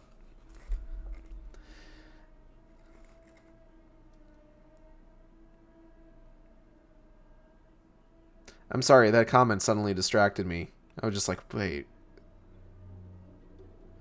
I need to keep reading the book. 1 second. Hendricks doesn't want me to, he said. If it was up to me, I would. He led Moresby to the submarine bay, where Markov was planning to pass them in review before leaving. The submarine pilots were already there, and the bathyscaphe transferred. You stay here, said Altman. Where are you going? Where are you going? I'm going to find Hendricks. It might have been different if he'd found Hendricks sooner, or if the other submarine pilots had kept an eye on Moresby, or if Markov had come right away before Moresby had time to have second thoughts, but it took almost half an hour for him to arrive. As it was, Hendricks and Altman made it back just a few moments before Markov, and it wasn't until he started speaking that Altman realized Moresby was nowhere to be seen. Markov took the review very seriously. He wore a freshly pressed dress uniform and was flanked by 2 guards on either side. He thanked the pilots and the crew and the technicians for their efforts, reminded the other 2 submarine crews that they would stand by on the freighter in case anything went wrong and the bathyscaphe failed to rise. As for the bathyscaphe, if for any reason Hendricks and Moresby... He stopped. Where's Moresby? He asked. Hendricks looked around. He was here just a moment ago, sir, he said. In the end, 2 guards discovered him. He'd managed to find a bottle somewhere and downed a good bit of it. Drunk, he had fallen from one of the lifts and broken his neck. It's my fault, Altman thought. I should have watched over him more carefully. He looked over and caught Hendricks' eye, realized that Hendricks was thinking much the same thing, was blaming himself. Markov, however, didn't react at all, and rejected out of hand Hendricks' request to put off the dive for a day out of respect for the dead. Just as well, he said when the body was brought to him. That way we'll be sure to get the geophysical readings right. Sound all right to you, Altman? He had to repeat it twice before Altman realized he was being addressed. Fine, said Altman, trying not to stare at the body, at the way the head hung at an odd, impossible angle. They took a boat to the freighter in silence, the bathyscaphe being towed behind. Once there, the guards held the bathyscaphe steady as they loaded on. I'm still a little shaky, said Hendricks. I lived with Moresby. After all, if it's all the same with you, I'll let you drive. Though a little shaky himself, Altman was happy to have the distraction of working the instruments. He eased them slowly down. Before long, they were resting steady on the ocean floor. How deep are we? Asked Altman. Not nearly as deep as will be in the center of the crater, said Hendricks. 2,000 meters, I'd guess. Have you ever been this deep before? Hendricks shook his head. Almost, he said, but not quite. It was peaceful there, thought Altman, soothing almost, like they had come to the end of the world.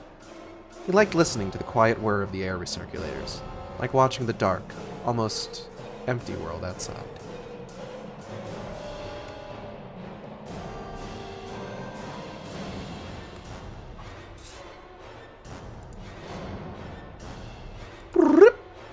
So we had a pretty short chapter here.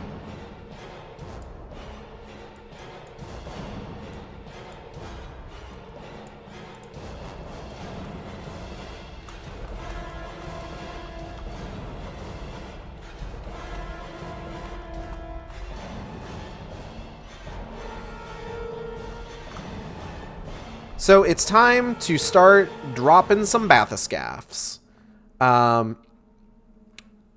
they decide that they're going to do some tests, make sure that everything works when they start getting like deeper down towards the ocean floor, which is probably a good idea considering the last time they did a deep dive with one of these things, everything went wrong. About as wrong as it could possibly go. Now, okay, it's not that pointy. Like, there are 3 models of the marker, and so the dude broke his neck. Yeah. Also, that it is pretty pointy. Like, the standard marker has, like, a 2-pronged thing at the top. You don't want that. Like, and then there's all the like, okay. Christ, am I about to start talking about this? Okay, so something that I've noticed in certain art circles is the use of particular sexual implements that tend to be egg-shaped and have a vibrating device within. Right? And something that I learned once, long ago, in college, is that you don't want to put those things inside you. A lot of times they have a seam around them where like the plastic was like fused together, or where you're supposed to be able to like open them up, replace the battery, things like that. And that's real easy for bacteria to get into and start building up, and then you end up with an infection. So please practice safe toy usage. Let's be fair, this isn't even close to some of the weirder shiz that's been talked about on these streams.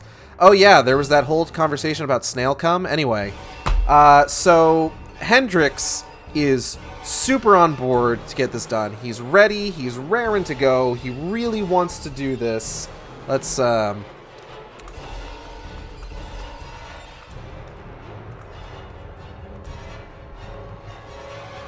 and Moresby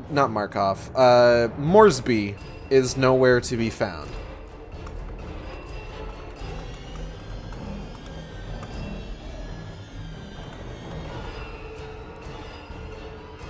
I was talking about Rescue Rangers. Yeah, that was weird too.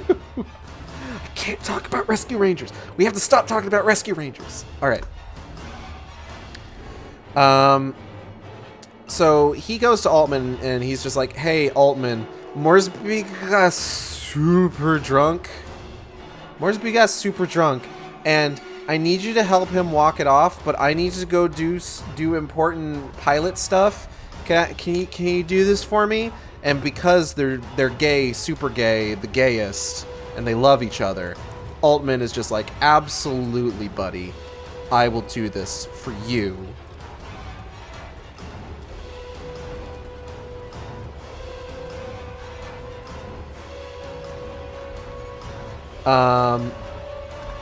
So Altman goes and he finds Moresby. Moresby's drunk as fuck.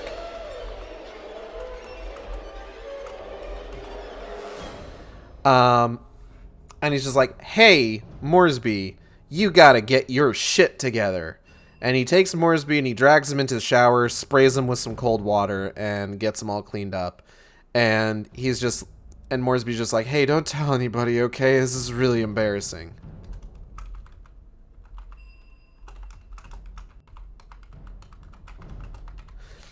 But they all manage to get down to the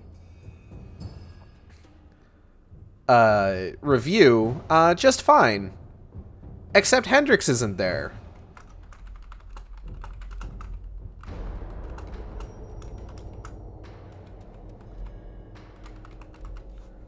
Which is a problem, because Hendrix was the one that, like, you know, really wanted to be there. So Altman has to go off and find Hendrix. And he does find Hendrix. But in the intervening time, Moresby goes fucking missing again.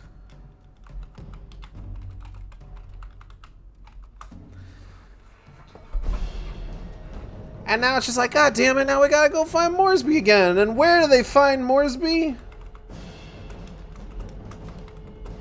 Moresby's fucking dead. He fell off a lift and broke his neck.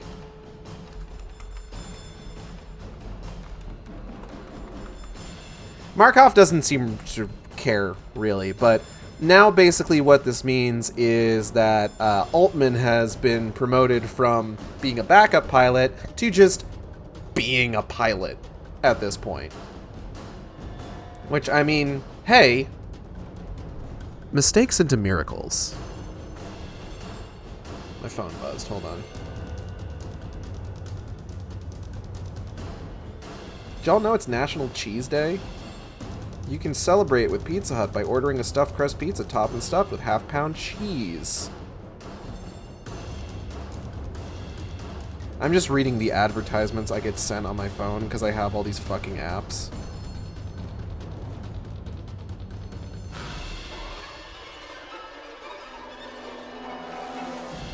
I tend to get, like, apps for, like, fast food places and pizza places because, like, if you sign up with an account, you can start, like, building up, like, loyalty points and get free shit. Which is good if you're trying to save money on occasion. What was I talking about? Okay. So, Hendrix is shaken up by the death of Moresby.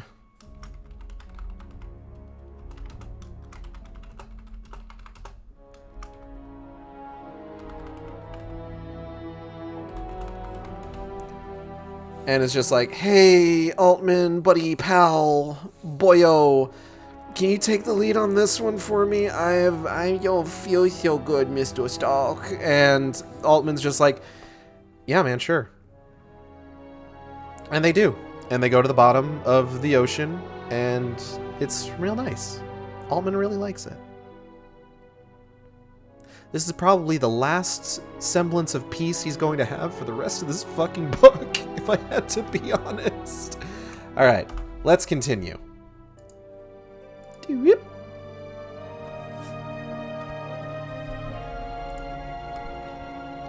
Chapter 35. A week later they arrived, and everybody was eager to get to work. They started by taking readings from the surface, from a launch that rose and fell with the swell of the waves. Field was with them at first, taking readings of his own and double-checking Altman's, though he became greener and greener as the afternoon went on. He spent the last hour of the day hanging over the launch's side, retching. By the next morning, a groaning, vomit-flecked Field had been shipped back to the floating compound, and it was just Hendrix and Altman. They brought the bathscaff down 1,000 meters and took their readings there, waiting for confirmation from Markov to descend further. When it came, they went down to 2,000 meters and repeated the process. Seems straightforward, said Altman. Hendrix shrugged. More or less, he said. Only problem is that down this deep, communication gets erratic. It's hard to know if they'll receive the data we're sending. We might be cut off, said Altman. Or asked Altman, excuse me. It comes and goes, said Hendrix. Really nothing to worry about as long as nothing goes wrong.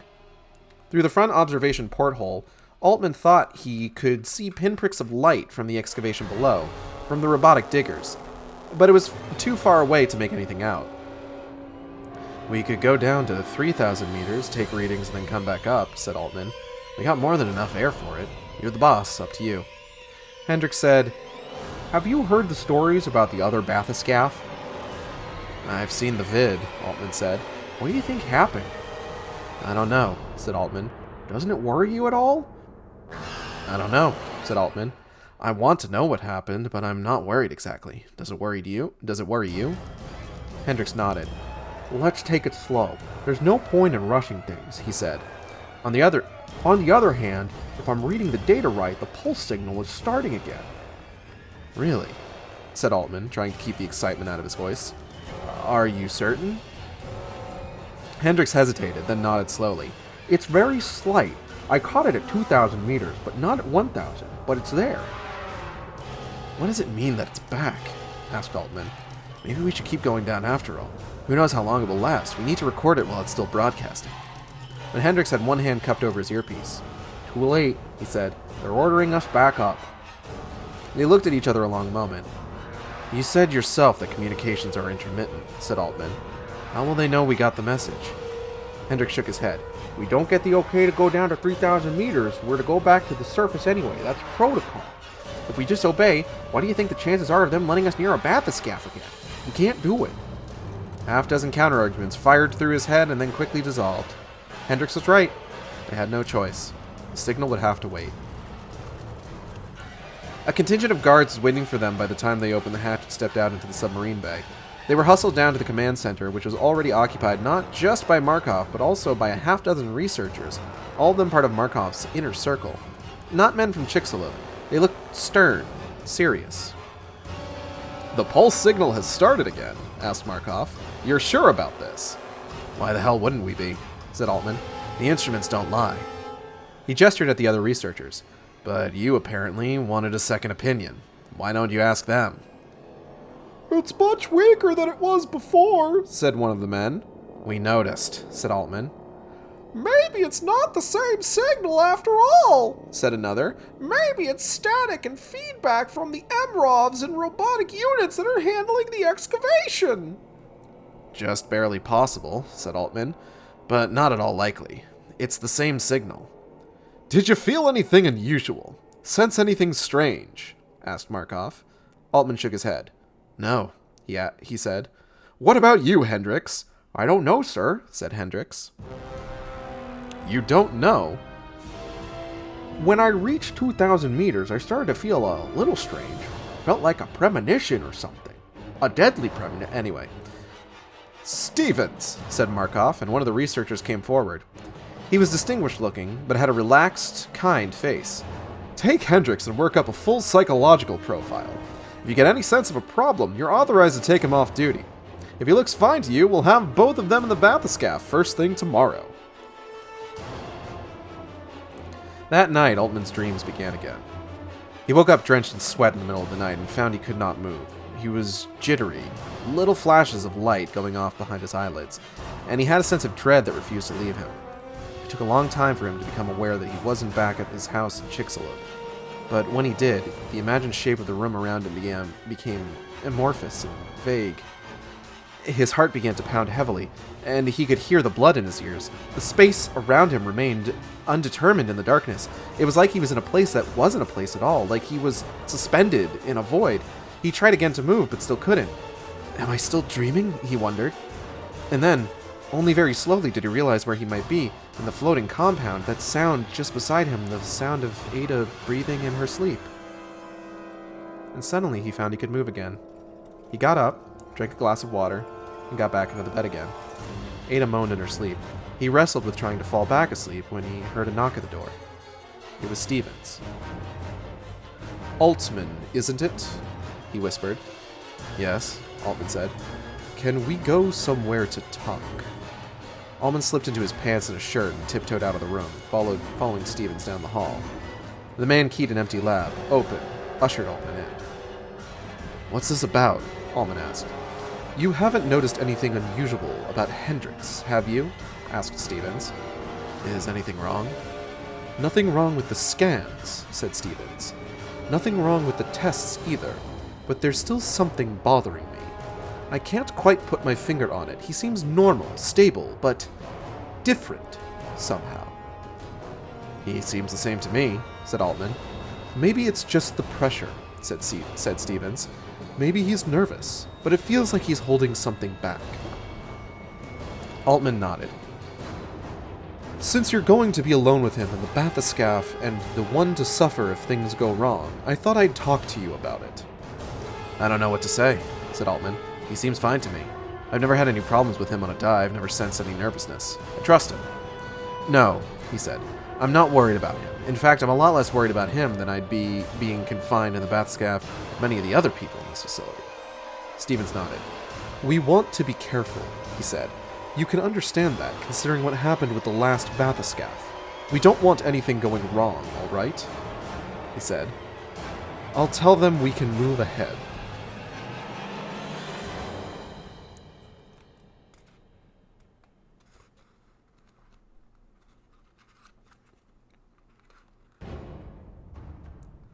This is a pretty short chapter.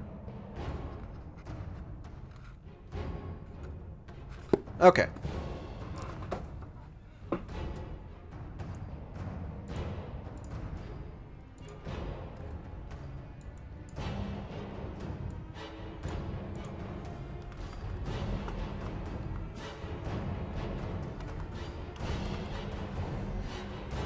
Alright, so Altman and Hendricks take the bathscaff out for a spin after finally getting to the Chicxulub crater.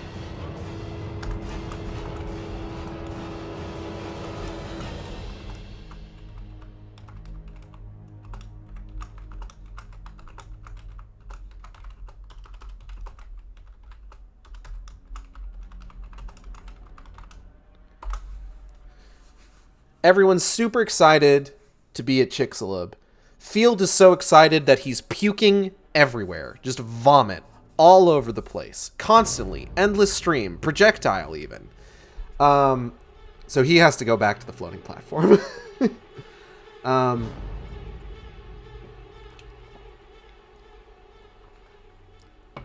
Now, as Altman and Hendricks are taking some readings, actually over the crater, they take some time. They start at 1,000 meters and they go down to 2,000.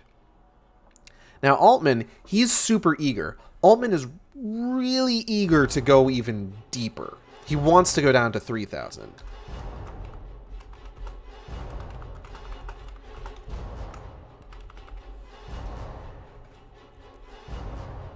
Now, according to Hendricks, they need the approval to go down to 3,000. But if I recall correctly, Hendricks isn't too thrilled about being down there to begin with, because Hendricks is worried about what happened to the first bathyscaphe. Altman doesn't really give a shit, but Hendricks is just like, I would prefer not to die, and in the end, just kind of they get the word to go back up, and Altman, despite really, really wanting to go down even further, does eventually relent and decides, okay, fine, we'll go back up.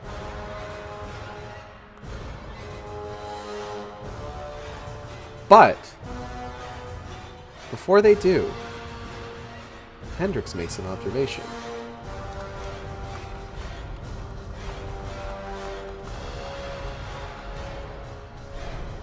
At 2,000 meters, they can tell that the signal pulse has started up again.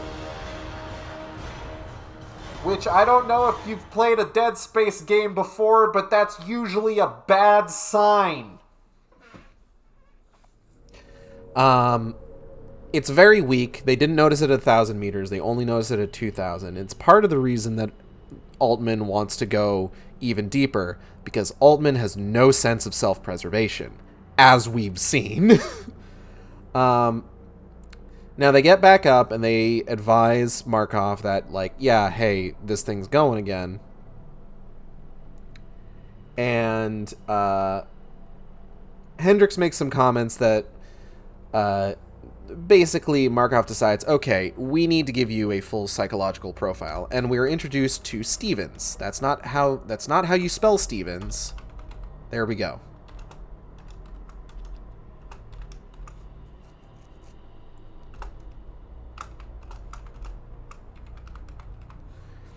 So Stevens does a full psychological profile on Hendricks, or he takes Hendricks to go do that. Meanwhile, Altman has a run-in with a little bit of sleep paralysis.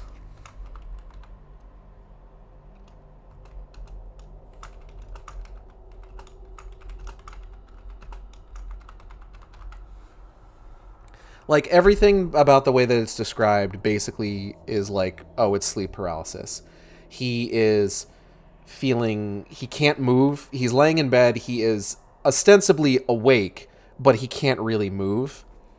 And the world around him seems to have an unreal quality to it.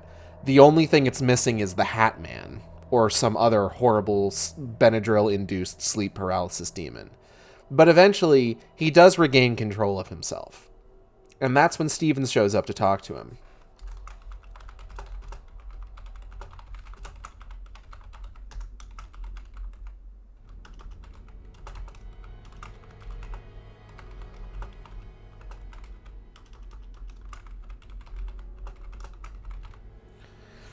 So Stevens is worried about Hendricks.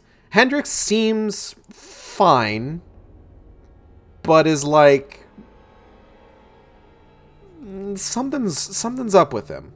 There's something that Stevens can't quite seem to put his finger on that he is worried about. And he decides to warn Altman about it, because Altman's going to be the one who is going to be 3,000 feet below the surface of the water in a small metal container with Hendricks. So, if there's anybody that should be made aware of this, it's probably Altman. This dude sees a factory of glass that's on fire and has rabid, poisonous wasps loose inside and goes, "I want to go there, mommy." Miss that job.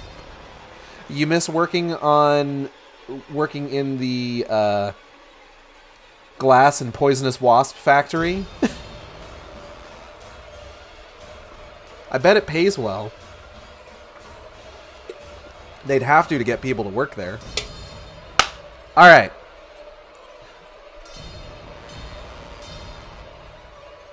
No. No. The sleep paralysis demon. Oh, yeah. All right. Next chapter.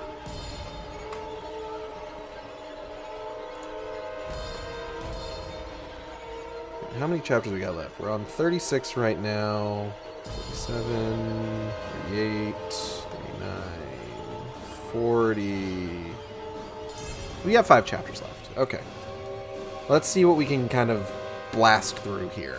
What can we Baja blast through today? No reason to be nervous, Hendricks said. It's just like any other day. Altman got the feeling that he was saying it to try and convince himself. No worries, he said. It'll be a piece of cake. They went down to 1,000 meters, the sickly sea life at first present and then slowly dwindling. Then 2,000, the sea becoming more and more deserted, but still a few flickers of life, the photophores of a viperfish, passing and spinning away into the darkness. A bony fangtooth, caught briefly in the lights, looking like a half-formed thing. A bathyscaphoid squid that resembled a disembodied head made of glass. At 2,700 meters, they could make out the lights below, no more than pinpricks in the darkness. Slowly, they grew larger. Altman was still watching them when he heard a whimper behind him. He turned. Hendricks was pale and stiff-faced. Tears were dripping slowly from his eyes. He didn't seem to notice them. Oh, God, thought Altman. Something's wrong. Maybe I was wrong to tell Stevens to let Hendricks go ahead with the dive. But even then, he didn't feel nervous for himself, only worried for Hendricks. Hendricks would never do anything to hurt him. What's wrong? Altman asked. I don't want to die, he sobbed. You're not going to die, said Altman. Don't worry. Hennessy and Dantek. What happened to them? We're not meant to be down here, Altman. I can feel it. Altman slowed the bathscav until it was descending almost unnoticeably. If you want to go up, we can go up, said Altman in a level voice, trying to make Hendricks look at him in the eye. But I'm not going to make you do anything you don't want to do. But now that we're here, we should take the readings. You don't mind doing the readings, do you? Fortnite dance on them, floss on a man crying. Hendricks took a deep breath, blinked his eyes, seemed to grab hold of himself. Yes, he said. I'm good at the readings. I can do that. I need something to do. He let Hendricks busy himself with the machinery while he continued to ease the craft down. Hendricks began, running through them rapidly, Altman checking his work. The signal pulse was there, much stronger at this level. They should measure it again at 2,000 feet on the way back up, Altman thought. Maybe the signal was growing even stronger. Then Hendricks tried to measure it again. This time there was nothing. The signal pulse was gone. Altman took a reading himself just to make sure. Same result. He tried it again, and it was back. So, Altman thought, the signal was pulsing on and off. Sometimes there, sometimes not. Maybe a problem with the transmitter, some irregularity or corrupted circuit, or maybe it was deliberate. Maybe it was sending them a message. He glanced over at Hendricks. Was he going to be able to hold it together? Should he try to get him up to the surface as quickly as possible? Don't do it as quickly as possible, you're gonna get the bends! Well, no, that's really just for scuba diving. Good, Hendricks, Altman said. These are excellent readings. Let's change our strategy for a moment. Instead of trying to record the levels synchronically, let's take a diachronic profile and see if we can figure out what the pulse is doing over time. Would Markov want that? Asked Hendricks. I think he'd welcome it, said Altman. I think he'd congratulate us for taking the initiative. How long will it take? Hendricks asked. Altman shrugged, holding his face utterly neutral. Not too long, he claimed. When Hendricks nodded, he showed him how to recalibrate the device and started recording. Altman himself kept the bathyscaphe descending, extremely slowly now. Below them, maybe 50 meters down there, or 50 meters farther down, were the robotic dredgers and the MROVs. Most of the MROVs had stopped, he saw, were on standby, waiting for the next command from the surface. The signal wasn't reaching them. He made a mental note to suggest that arrangements be made to control the MROVs from the bathyscaphe rather than from the floating compound. The machines that were still working had cleared a large circle of ocean floor of muck and slurry, digging down to more solid rock. They had begun to break this up as well, and cart it away, digging downward to form a funnel. The machines at the bottom were perhaps another 200 meters down. It was difficult to judge. The water there was murky with mud rock particles and matter of other sort from the rock they were removing. They were deeper than Altman had thought they would be. Markov must have started them digging well before the floating compound was moved into position. He descended a few meters into the cone the MROVs had dug out and then stopped. If he went too much farther, he would risk being jostled by one of the robotic dredgers moving into and out of the hole. He decided to wait until he could control the dredgers and MROVs from the bathyscaphe and move them out of the way. Besides, there was Hendricks to consider. He turned back to Hendricks. "How are you doing?" he asked. "My head hurts," said Hendricks. "That's normal," claimed Altman, though he wasn't entirely sure it was. His own head didn't hurt, or at least not any more than usual, and since the cabin was pressurized, their descent shouldn't have had any effect. "It's just from the pressure," he lied. "It'll go away soon." Hendricks nodded. "Oh, right," he said, and gave a weak smile. "Normal." Then he squinted at the observation porthole. "I think my father's out there," he said, his voice filling with wonder. Startled, Altman asked, "What did you say?" "My father," Hendricks said again. He waved. "Hi, Dad!" Altman started the bathyscaphe ascending gently, never taking his eyes off Hendricks. "No," he said. "I'm sorry, Jason. It doesn't seem possible." After a moment staring at the glass, Hendricks gave a little laugh. "No, it's okay," he said. "He's explained it to me. He is dead, so the pressure can't hurt him." "If he's dead, he's not here," said Altman. "If he's dead, he's not anywhere." "But I see him," said Hendricks, starting to get a little angry. "I know what I see." "All right, Hendricks," said Altman, smiling and keeping his voice level. "I'm sorry." Hendricks turned back to the observation porthole, mumbling to himself. Altman risked glancing down at the instruments. The pulse signal had increased in intensity just around the time that Hendricks had started seeing his father. He told himself that wasn't logical, that it was just a coincidence, but it was hard for him to believe that. It dipped back down again, and he watched Hendricks' eyes, which had been intensely regarding the observation porthole, suddenly go out of focus. He snapped his fingers in front of his eyes. "Hendricks," he said. "Look at me. Look here." Oh, wow, Altman actually does something smart. "Yeah, you say that again." Hendricks began to, and then stopped, his eyes drifting back to the porthole. Another glance, the signal had gone up again, was even stronger than it had been before. "He wants to come in," said Hendricks. "He's cold out there. Don't worry, Dad, we'll help you." "I don't think that's such a good idea."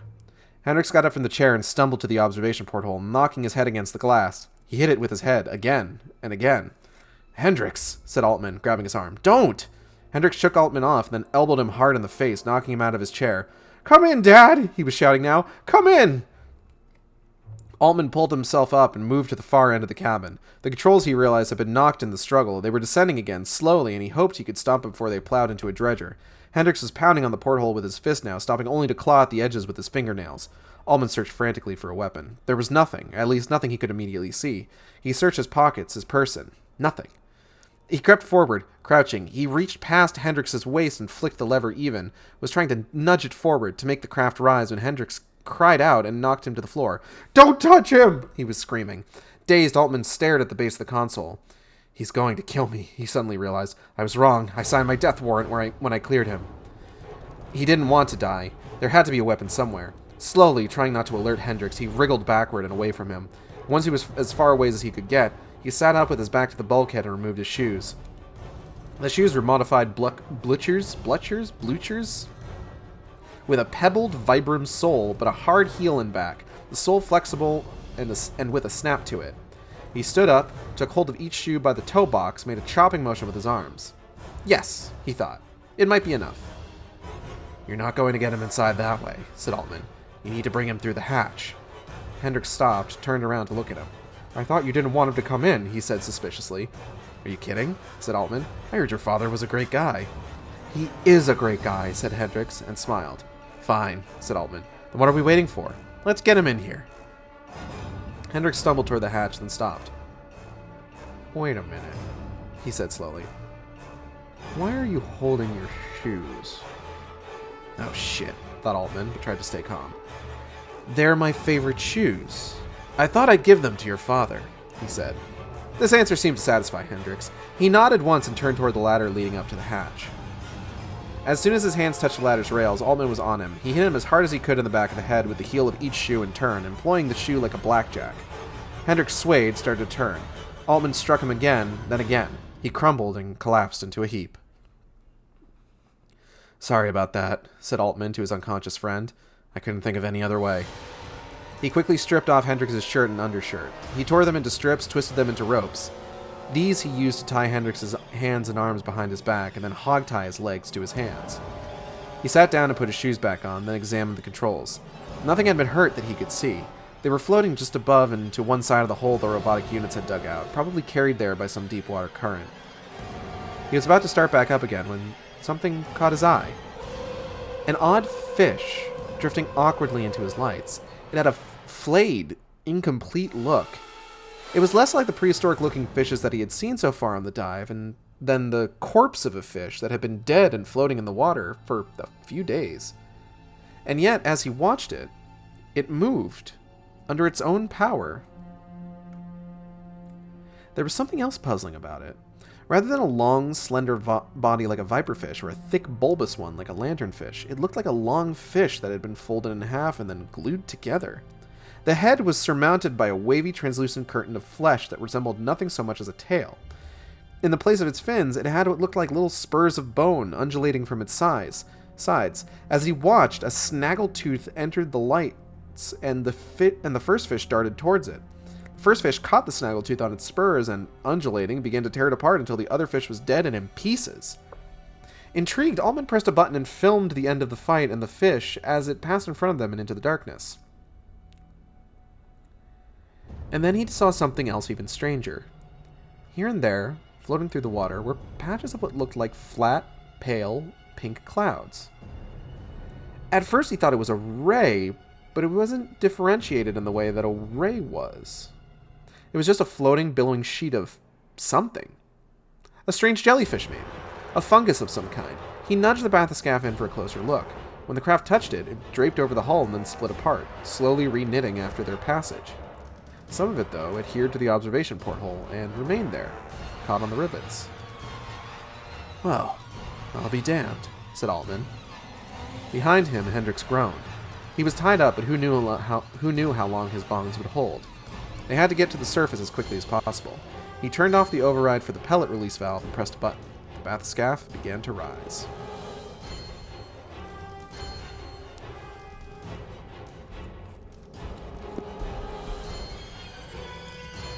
Yep. Alright, so.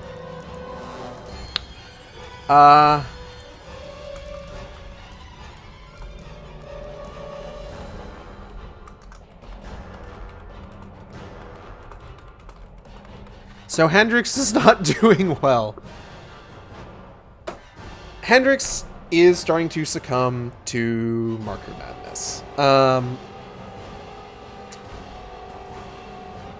It starts off very, very subdued at first. Really just Hendricks sitting there just kind of crying for no particular reason.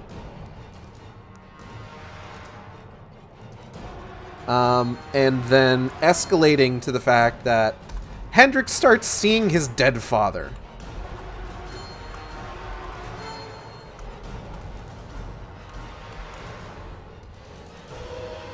And he's just like, oh shit, that's my dad. We gotta get him inside. And while this is all going on, Altman is noticing that the pulse has gotten stronger.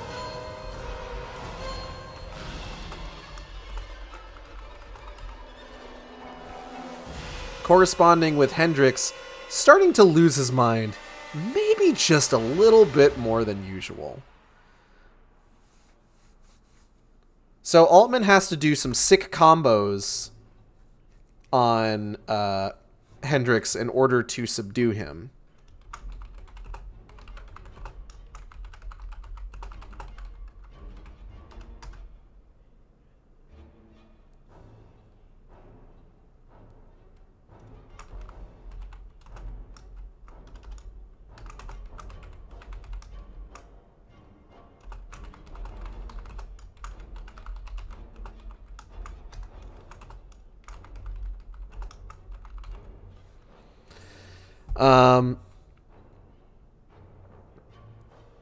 And in this whole struggle, the bathyscaphe has started descending slightly again.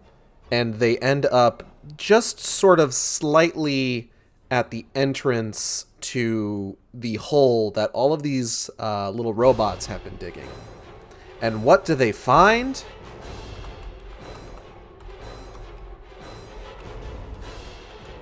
No, let's keep the Y in there. They find a necrofishy, which is something. You don't usually see a whole lot of necromorphs infecting things that aren't humans. It's pretty much just this fish, as well as I think a few other fishes throughout the book. You've got some necro dogs in Dead Space 3. They're the ones that make up the lurkers in that game. And then, of course, you've got the necromorph aliens in that game as well. But for the most part, necromorphs tend to be human. They tend to be infected humans. So there being a necrofish is very out of the ordinary. We've also got some free-floating horror meat.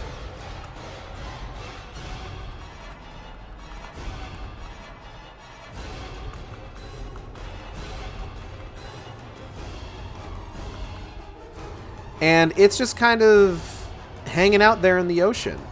They run into some of it, it splits apart, and then it knits itself back together. And leaves behind a little chunk on the bathyscaphe. And Altman, having, you know, not a huge amount of self-preservation, thinks this is super neat, I guess. And doesn't, at any point, consider, this might be bad. I guess he completely forgot about all those stories that Chava told him. His good buddy Chava.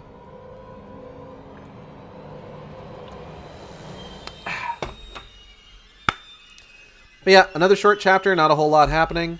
Let's move on to the next one.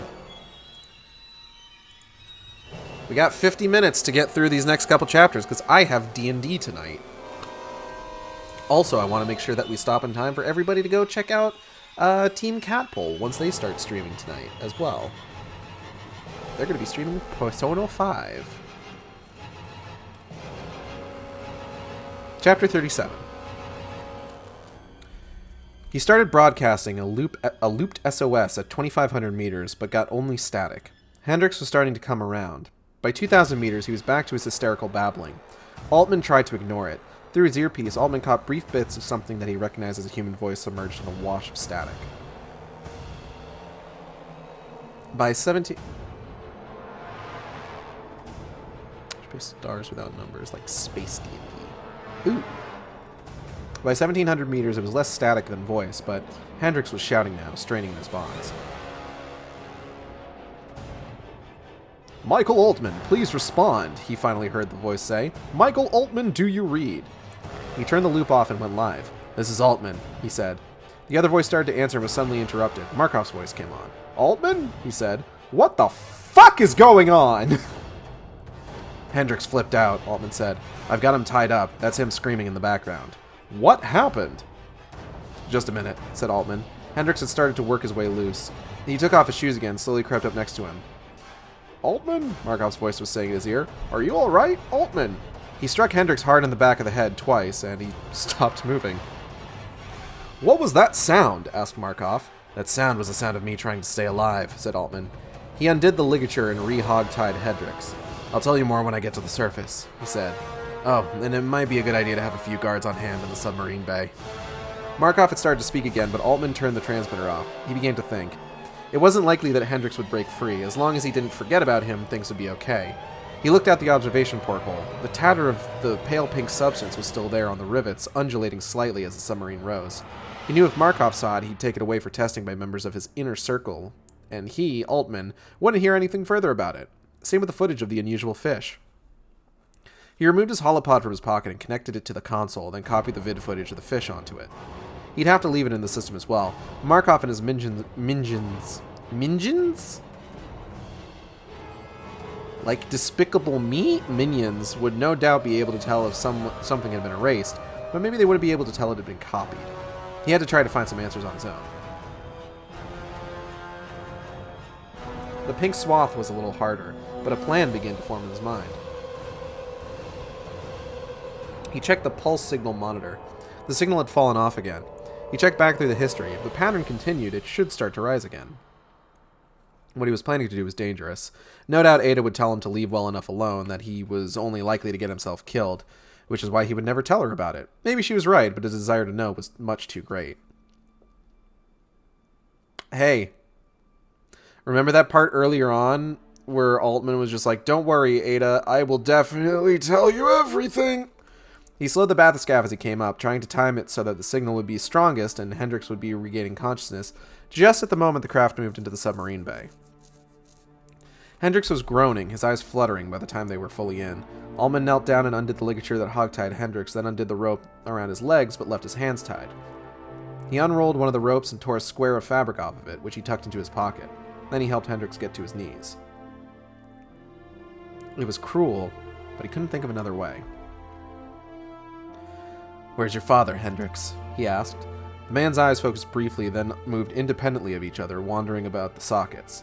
"Hendricks," he said again. He had to hurry. The bay was almost drained down to the catwalk. Soon enough, the water would be pumped out and the guards would be there. "Where's your father?" Hendricks' eyes focused again, and this time stayed focused. "My father," he said. "He was just right here."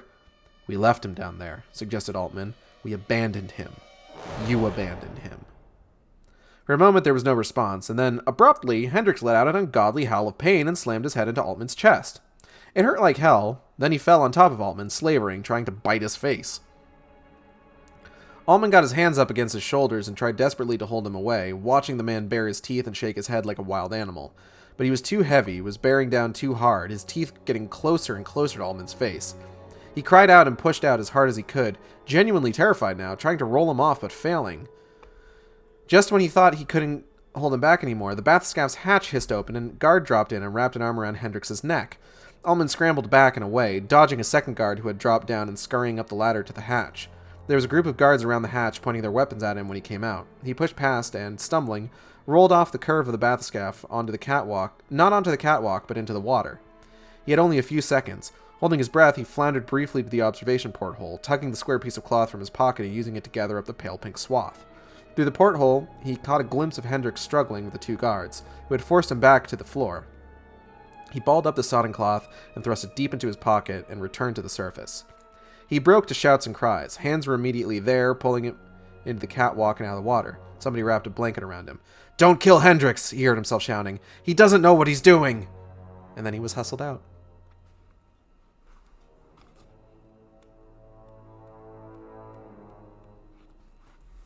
Our last few chapters are actually pretty short, so we should blow through this pretty quickly. But let's go ahead and recap what just happened.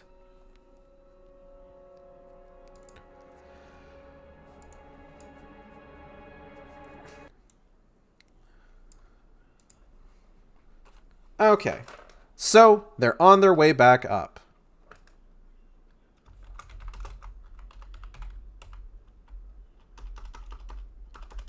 Oh, hold on.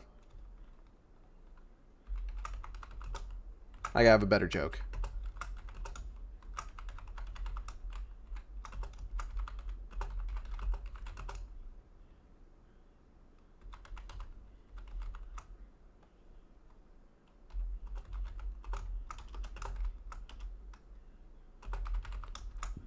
I said it was better. I didn't say it was funny. So they're on their way back up. Altman has decided that he has had enough of being underwater and would like to not be underwater with a guy who may potentially kill the both of them. Now, Hendrix seems to be going in and out of consciousness. Well, he's mainly gaining consciousness when the pulse gets stronger.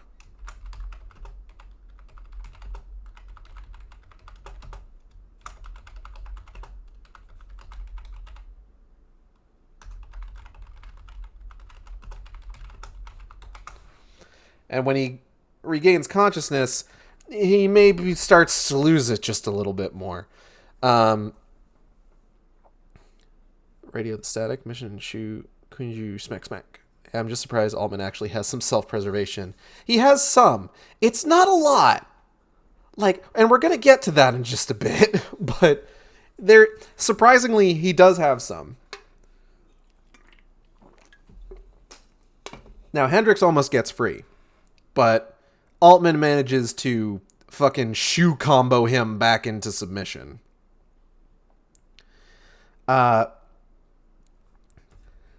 Now, Altman, being the curious little devil that he is, doesn't want to hand over all of the weird shit that he's seen to Markov once they get to the surface.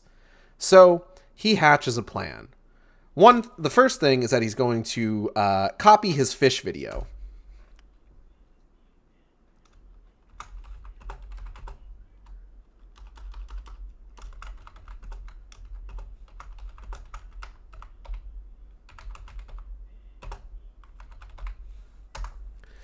With the basic, what's the word I'm looking for? Logic being that they're going to be able to tell if he erased the video, but it might take them a little bit far longer to find out that he copied it. So step 2 is he's already mentioned to Markov that he should make sure that there are some guards in the bay that they're going to be, disembarking at. And this basically has some issues with the other thing that he want to make sure Markov doesn't get his hands on, which is the weird scrap of horror meat. So, step 2 of his fucking master plan is to undo Hendrix's bindings mostly.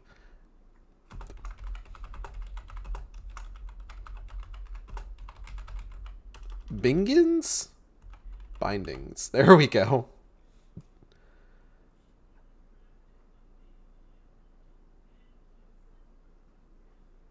Hello, hold on.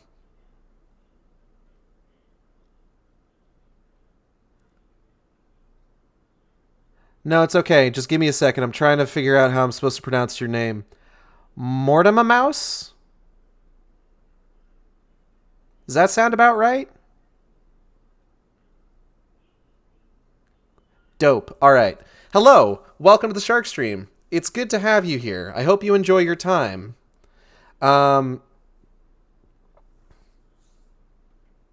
Where was I? Oh, yeah. So he mostly undoes Hendrix's bindings.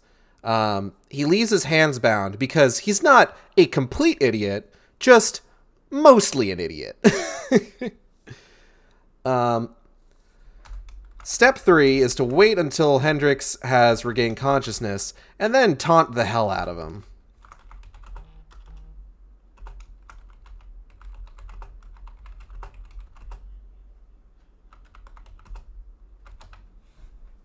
And basically just be like, hey, Hendrix, guess what? Yeah, your dad was down there in the depths of the fucking Gulf of Mexico, and we left him there. You left him there. You abandoned him. Haha, idiot. And Hendrix gets really mad.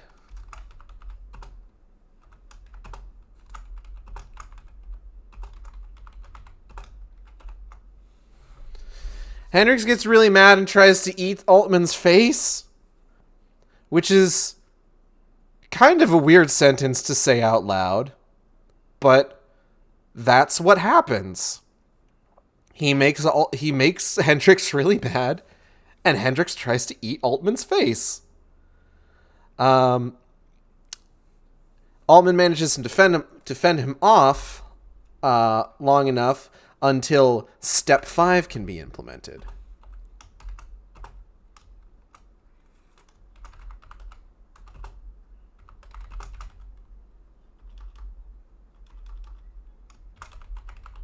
Hold on, how do I want to fucking type this? Hold on.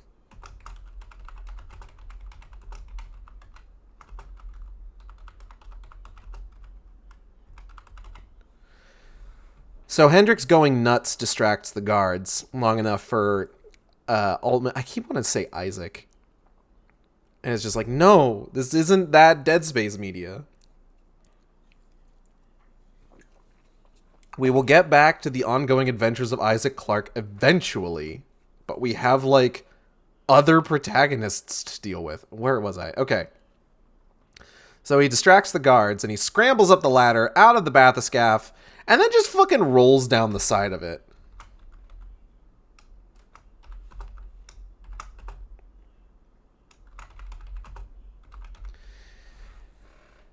So he rolls down the side of it, and rather than get off onto the catwalk, he just kind of splooshes into the water. Because what's in the water but the submerged horror meat?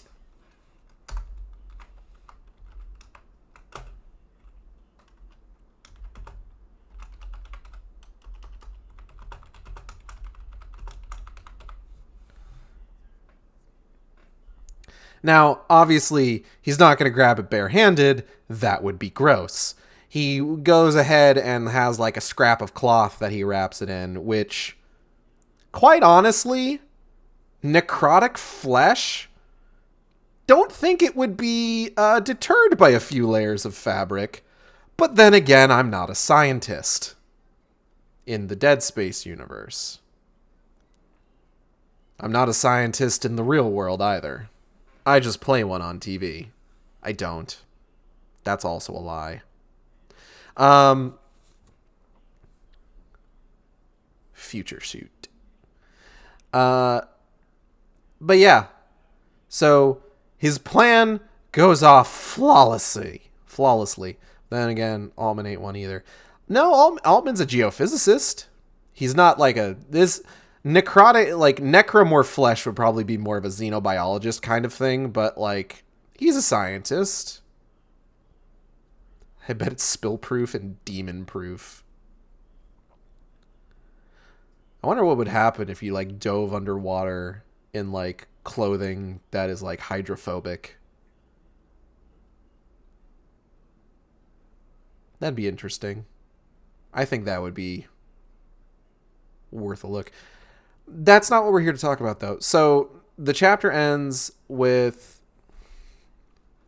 Altman begging for the guards not to hurt Hendrix too badly, essentially. And that's where we head into the next chapter. I forgot to pause the video. That's fine. It's going to just restart in a bit here. This isn't what I use for a bookmark. Oh well. Chapter 38. They let him stop off in his room to get a change of clothing. He managed to slip the rag out of his pocket and force it and the pink substance into an empty water bottle. He secured it in his drawer and then let the men lead him out. He stripped his clothes off and showered. When he stepped out, he saw that his clothing was gone. When he asked the guards about it, they didn't answer. He got dressed as the guards impassively watched. When he was done, they opened the door and gestured him out. "Where are we going?" he asked. "Debriefing," one said. A few minutes later, he was on the command deck. As soon as he entered, the other people in the room started to clear out. In the end, only he and Markov were left. "All right," said Markov. "Let's hear it. Tell me everything." He told him almost everything. He mentioned the strange fish, knowing that Markov would see the vid recording anyway. He told him about the pink swabs, but didn't mention the sample he had retrieved. He told him about the problems with the MROVs, that they either weren't receiving their commands or had failed in some other way. He described the progress that had been made. Markov just nodded. "What happened with Hendrix?" he asked. "How's he doing?" Markov shrugged. Delirious, he said. They're shooting him full of something to calm him down. He keeps talking about his father. He was doing that down there, Altman said. He thought he saw his father outside the bathyscaphe. I wanted to let him in. Or he wanted to let him in. He gave a wry smile. I, quite understandably, was opposed to this. I thought Stevens gave him a clean bill of health, said Markov. He did, said Altman. No reason to think otherwise. I thought he was okay most of the way down. He was a friend. I'm sorry this happened to him. He was unstable. No, said Altman. I think there's more to it than that. He told Markov the whole story, only glossing over the end, suggesting that it was Hendricks himself who had wriggled free of his bonds. We did a diachronic tracking of the pulse signal, Altman said. The strange thing is that it seemed to correspond to Hendricks' mental decay. When the signal was stronger, he started seeing things, becoming paranoid and violent. When it was weaker, he seemed to be like he normally is. I think the signal changed him. Markov looked at him a long time. That doesn't seem possible, he finally said. I know it doesn't, said Altman, but it correlated perfectly. I think the pulse signal does something to the human brain. Why didn't it do the same thing to you? Who knows, said Altman. Maybe I can resist it for some reason. Or maybe it's doing things that I haven't managed to notice yet. What do you think it is? Markov asked again, just as he had asked weeks before in Altman's kitchen. I don't know, said Altman. I haven't even seen it yet. But I can tell you one thing, it scares the living shit out of me. They were both silent for a while, lost in their own thoughts. Finally, Markov looked up. You'll have to go down again, he said. Now? Soon. We need to add some equipment to the console that you can communicate with the MROBs. Funny, said Altman. What's funny? I was going to suggest doing that, he said, adding something to the console. Markov gave him a quizzical look. You did suggest it, he said. That was one of the first things you said to us. Don't you remember? Are you all right? Hi, Polben. Welcome to the Sharkstream. I must have been more rattled than I realized, Altman thought. He thought about how to answer Markov, rapidly decided that the best strategy was to ignore it. As long as it's not with Hendricks, I'm willing. I don't mind going down alone. Not alone, said Markov. I want you to take a few trips down. We'll try a different person each time. How do I know they're not going to react like Hendricks did? I was lucky with him. I may not be lucky next time. You've become more important than I expected you to be, Markov said. You know how to run the bathyscaphe and take the proper measurements, which means I'm counting on you. I need you to do this. And in exchange? Markov gave him a level stare. No, and in exchange. You'll do it. Is that a threat? Altman asked. When I'm threatening you, you'll know. Altman closed his eyes. If it wasn't a threat, it wasn't far from one. But he knew he didn't really have a choice. All right, he said. But I want a tranquilizer gun just in case, and I want whoever goes down with me to be strapped to his chair. Agreed, said Markov. He stood and made a show of shaking Altman's hand. Thank you for your cooperation. I'll be in touch. Where did I put, like, the actual fucking... I had, like, an actual bookmark that I was using. Where the hell... Mitty, did you take my bookmark? Mimi, where bookmark? Raggy, did you take my bookmark? What are you looking at? Are there squirrels out there?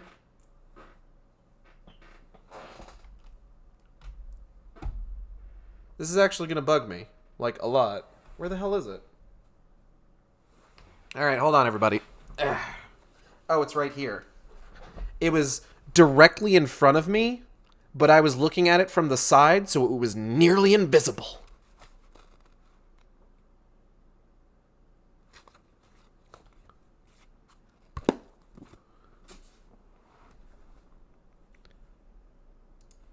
Zoop.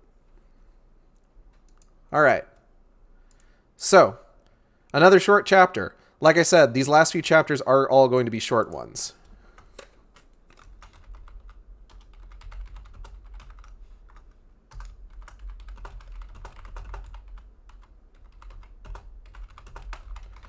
So, it's time for Altman to be debriefed about all the shit that just happened.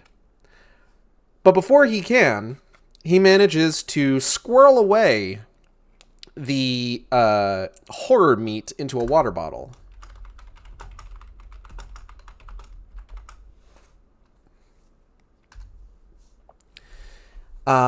which is good because after he gets out of his soaking wet clothes, those seem to be just confiscated. Like, they're just like, you don't need these anymore, and they just take them. So it's a good thing he got that shit out of his pocket before they could, like, you know, confiscate. So he goes down and he has a conversation with Markov. Tells him mostly the truth.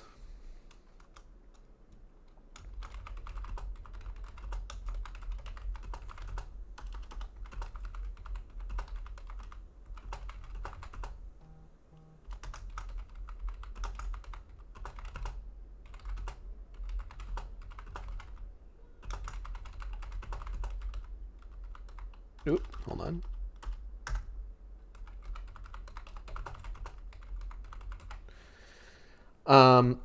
But otherwise gives him most of the relevant information that he needs. Explains the whole thing with the signal corresponding with Hendrix losing it. Tells him about the weird fish, the free-floating horror meat. Not the piece that he picked up, though. And it's decided that Altman will continue to make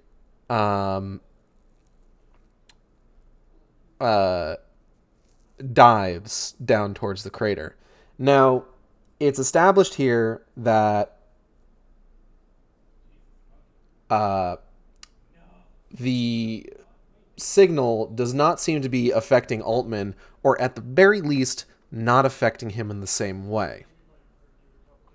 Which is a pretty consistent thing throughout Dead Space. There are certain people who are affected by the marker in certain ways.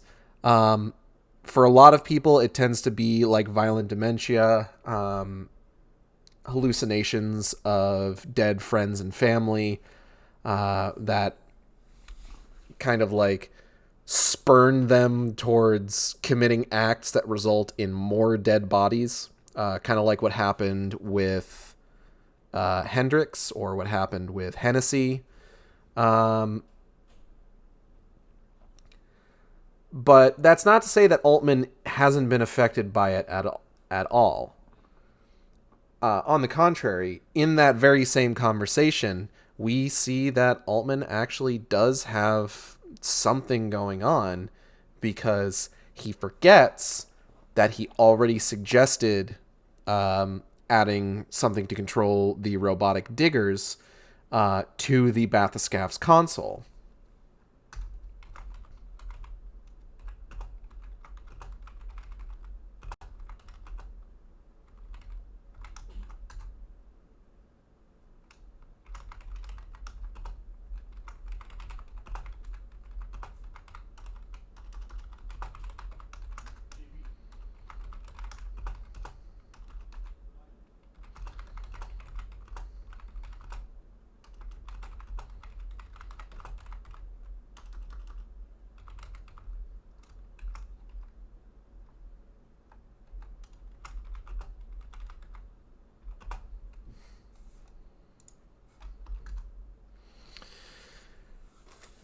Now, obviously, the fact that Altman isn't seeing like dead friends and family or anything at this point is probably a good sign, but the fact that this happened is still kind of worrying to an extent. So we're gonna need to keep an eye on our boy Altman, make sure he isn't showing any other signs of anything. But for now, let's continue to the next chapter. Oh, and Altman's just like, yo, give me a tranquilizer gun, and anybody you send down with me has to be strapped to their chair. Okay, bye. Yep. Chapter 39. Hendrix woke up in a strange place. Some sort of medical facility. The last thing he could remember was being on the Bathyscaph. He and Altman were going down, and then his head had started to hurt so much he could hardly stand it. After that, it all felt like a dream. There had been some kind of problem. He remembered Altman speaking calmly to him, remembered taking readings, but also remembered the feel of the floor. He must have fallen. Maybe they hit something. He felt groggy. Parts of his body were numb, and parts of his brain felt like they had been torn out. There was a tube running into his forearm. Maybe they were experimenting on him. He looked around. He was the only one there. I'm just realizing now, it looks like the audio stopped again.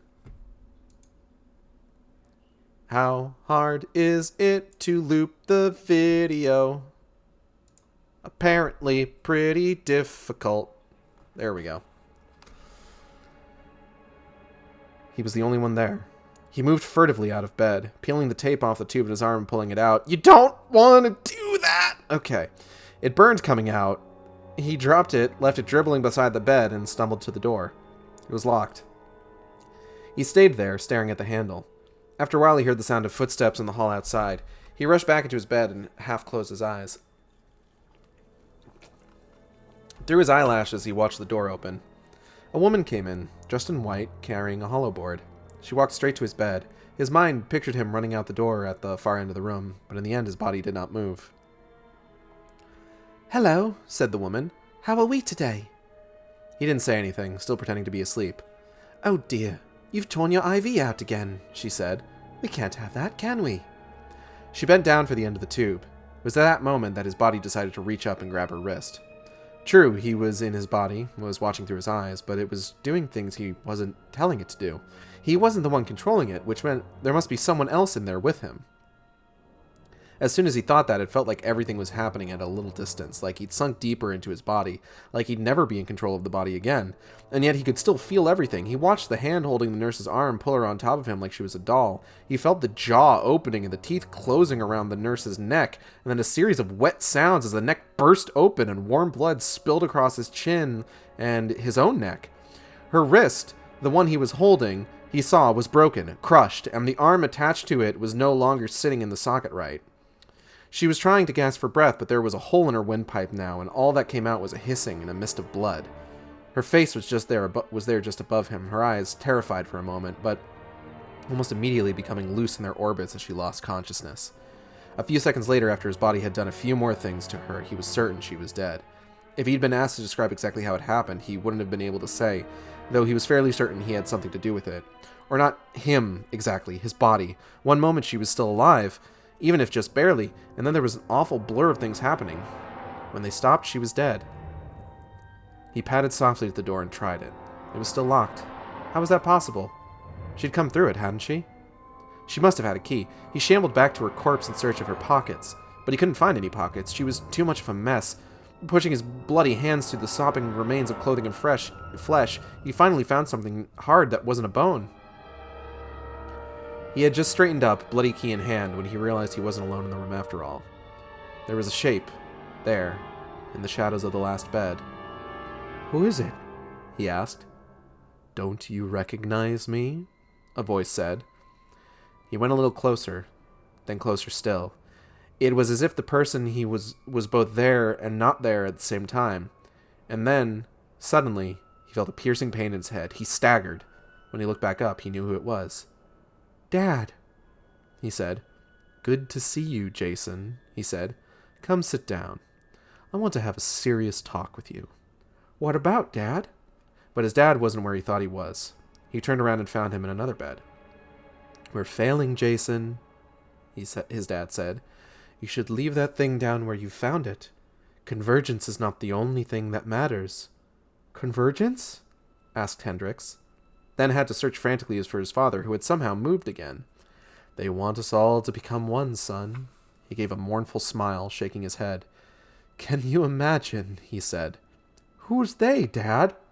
"We have to be very careful or there will be nothing left of us." Then his dad smiled.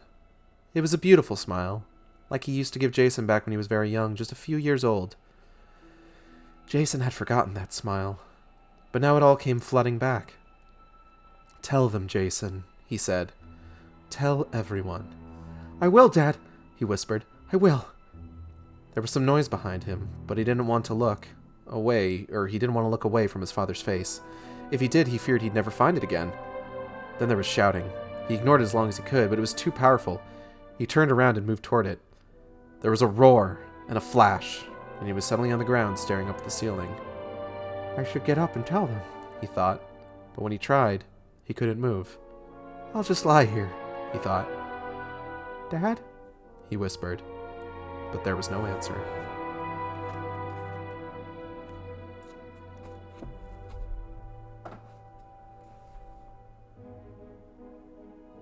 Did I pause the video at some point and forget to unpause it? Oh well.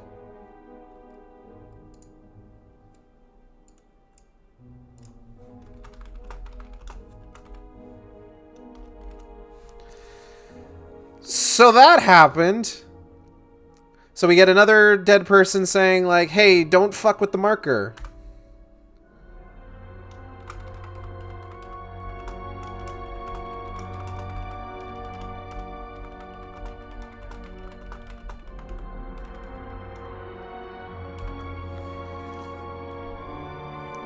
And then another person not understanding what they're fucking talking about.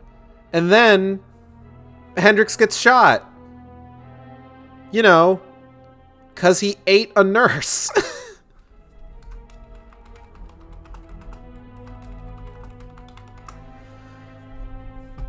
And that's pretty much the extent of what happened there. This is the only... I think this might be the only chapter in this part that's told from a perspective that isn't Altman's. Up to this point, we've had chapters that have basically alternated between one character and another, but this is the first one where, like, up until this point, it's all Altman all the time, baby! But now Hendrix is dead. Next chapter. Zoop! Chapter 40. Can I have a copy of this? Asked the ichthyologist, watching the vid. Altman shrugged. Sure, he said. What do you think? I've never seen anything quite like it, he said. Those strange horn-like projections. I don't have a precedent for those. You may have discovered a new species, or it may be the result of a mutation of some kind. I can ask around, see if anybody's seen anything like it, but I never have. So, it's unusual. Very unusual. Well, Altman asked. He was in Scud's lab, the water bottle with him. The pinkish swath had been extracted from it and placed into a specimen tube. From this, Scud had taken a tiny sample, running a genetic test. Test? It's strange, said Scud. It's tissue. What sort of tissue? Living tissue, said Scud. Like flesh. It was once alive, but it has a very unusual genetic profile. So it is skin that's been torn off or something? I don't think this is so, said Scud. I think it was alive not so long ago. It was alive when you found it. Maybe even alive until you bottled it. That can't be, said Altman. When I found it, it was just like this, but in big sheets. It couldn't have been alive. Yes, said Scud. It is a very simple organism. I do not know what it is. It has no brain and no limbs, and was made of almost nothing at all. But it was, technically, alive. So, like it's like a jellyfish. You know? Jellyfish doesn't have a brain. Altman shook his head. You're a doubter, I see, said Scud. I could prove it with a simple experiment. He upturned the simple vial, leaving the pink swath lying curled on the table. He took a battery with a pair of wires connected to it, sparked them against each other, then touched them to one another. Immediately, the swath jolted, moved. You see? Said Scud proudly. Alive. Don't, said Ada. It's morbid. It's not morbid, said Altman. I'm just stating the facts. This is just anecdotal, mind you, but it still must mean something.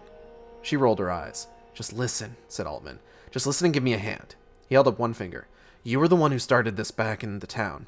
I'm just going to give you the same talk you gave me, more or less. Nearly everybody I've talked to on the ship has a headache. Even if I haven't heard them say it aloud, I've seen them clutching their heads. That's not normal. It's just anecdotal, said Ada. It's not scientific.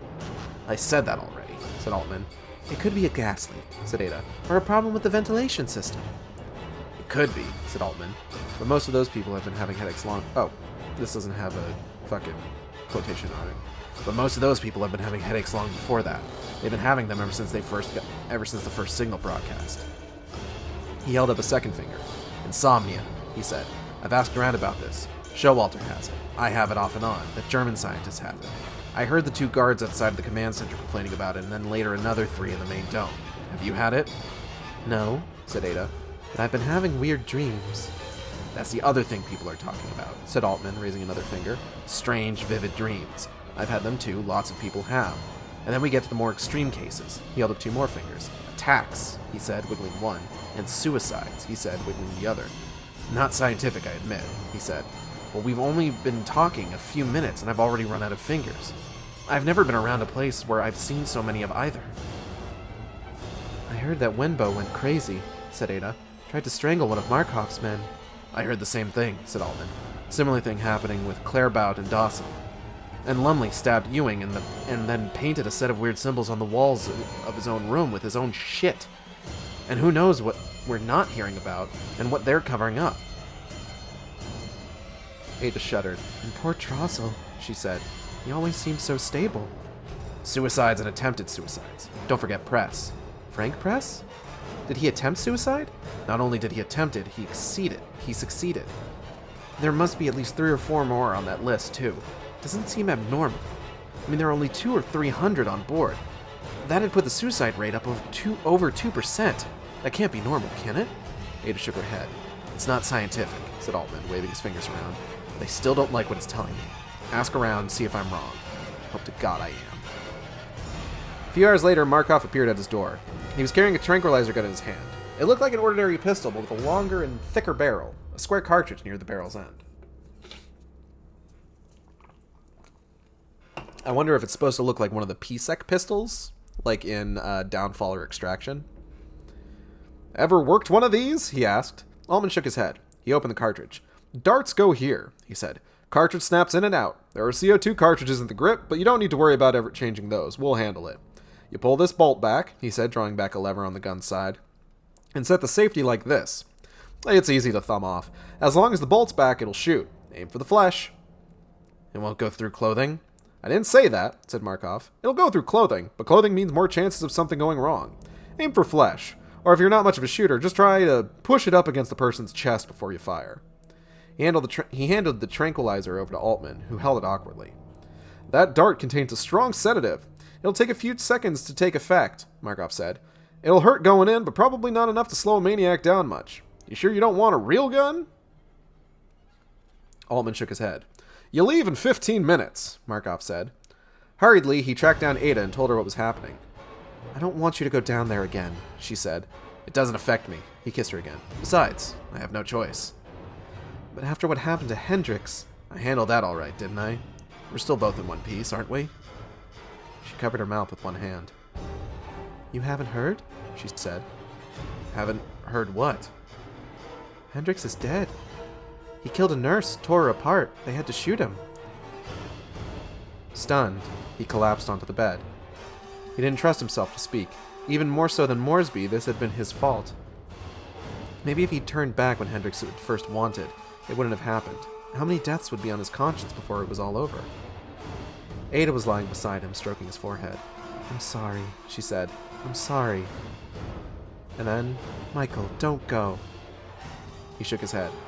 I have to go, he replied. I have no choice. Turning away from her, he climbed out of the bed and made his way heavily down to the submarine deck.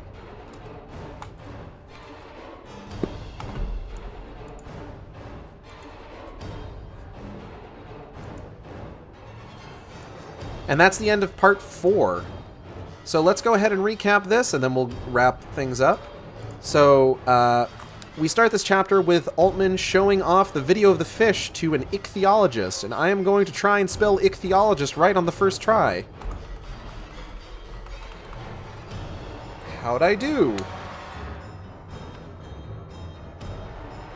Fuck, there's no H after the C. God damn it! Okay. Alright. Fucking up one letter is fine.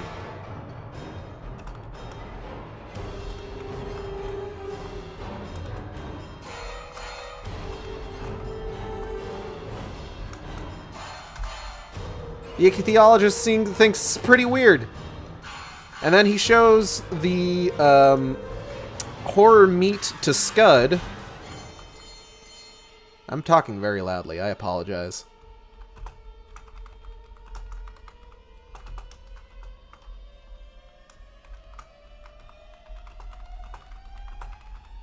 Wilf? Wild. There we go. And Scud thinks it's some wild shit. Scud also points out that it seems to be alive, despite that it says it's a very simple organism, but shows that like he runs a current through it and it reacts. Therefore, it is alive. And then we get a fairly involved conversation between Altman and Ada.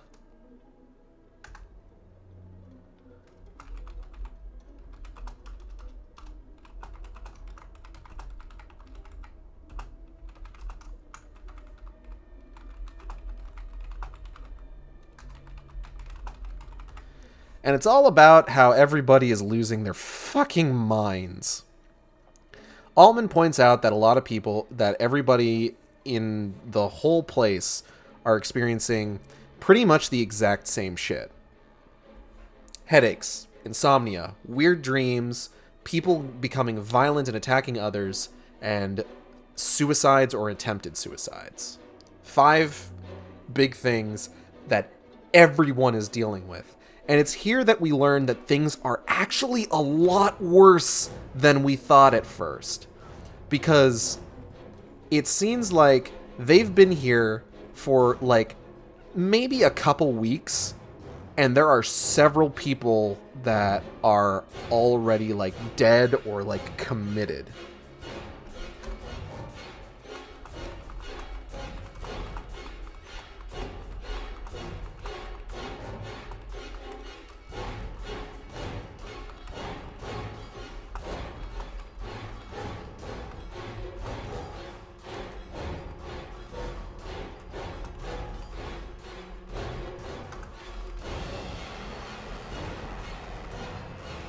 And it's just, it's our first indication, really, that, like, because, like, prior to this, it was just like, okay, Hennessy and Dantec, most of these have been seemingly isolated incidents. Hammond killing himself out of nowhere, Tanner killing himself out of nowhere, Hennessy going nuts, killing Dantec, and then himself. Hendrix going nuts. And if it was just those ones, like, you know, it wouldn't seem like too big of a deal. But then this conversation, we get names and names and names of all these people that have just been absolutely fucking losing their minds.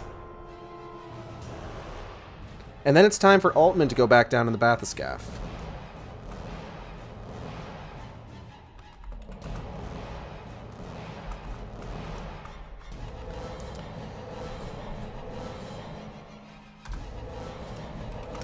And he's given a gun. It's a tranquilizer gun, but, you know. Pew pew. Binch. And he goes to Ada, tells her what's happening, and she's very adamant that she's just like... Ada is just kind of consistently the voice of reason here.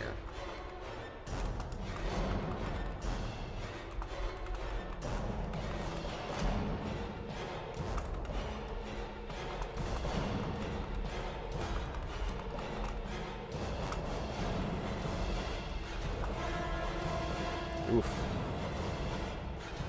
I love typing and just watching my frames per second tank.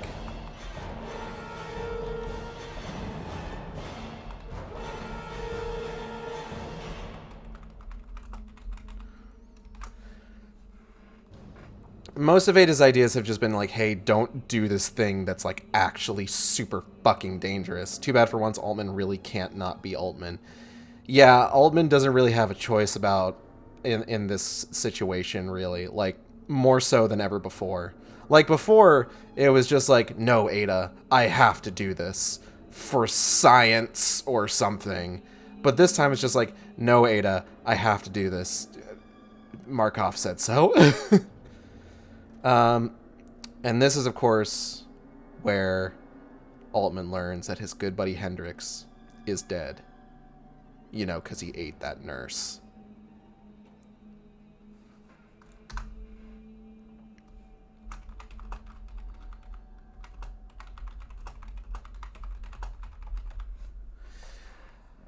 But that's kind of where we end this part. So that's going to be it for today. I want to thank everybody for coming by the stream. I hope you all had a good time. I know I did. Again, I keep saying it. I really like Dead Space Martyr. It's a good book, and I am excited to be sharing it and to continue to share it as we progress further into this tale of horror and woe. Next week, we will be making our way into part 5, which is titled Collapse. So that's fun. But in the meantime, I do want to take this opportunity to just thank everybody for coming by the stream. I hope you all had a good time. Art for the stream, VTuber model, done by Audrey and B and Audrey BB Audrey of Team Catbull. They do fantastic work, and I'm super grateful for them, for putting this together, for putting this boy together for me. I feel like it's really, I feel really nice having my little PNG tuber boy. It's a lot of fun being able to have my voice come out of this face. But you can find them on Twitter, Twitch, and YouTube at Team Catpull. No emails. Don't email them. Don't do it. That's TEAMCATPLE. Like I said, tonight at about 9 p.m. Eastern Standard Time, they are going to be playing Persona 5 over on their Twitch channel. So I highly recommend checking that out. They're in the middle of Futaba's Palace, I think is what it is. And it's pretty neat so far, conceptually. It's, narratively speaking, so far it's my favorite area. It's my favorite like part of the game, just with everything that's been going on. Gameplay-wise, it seems like a fucking nightmare. But you know, our background here, the chonk board was done by my lovely wife Natalie, who you can find on Twitter at GhostieNaps. That's GHOSTIENAPS. She is just a lovely person, absolutely one of the funniest people I know.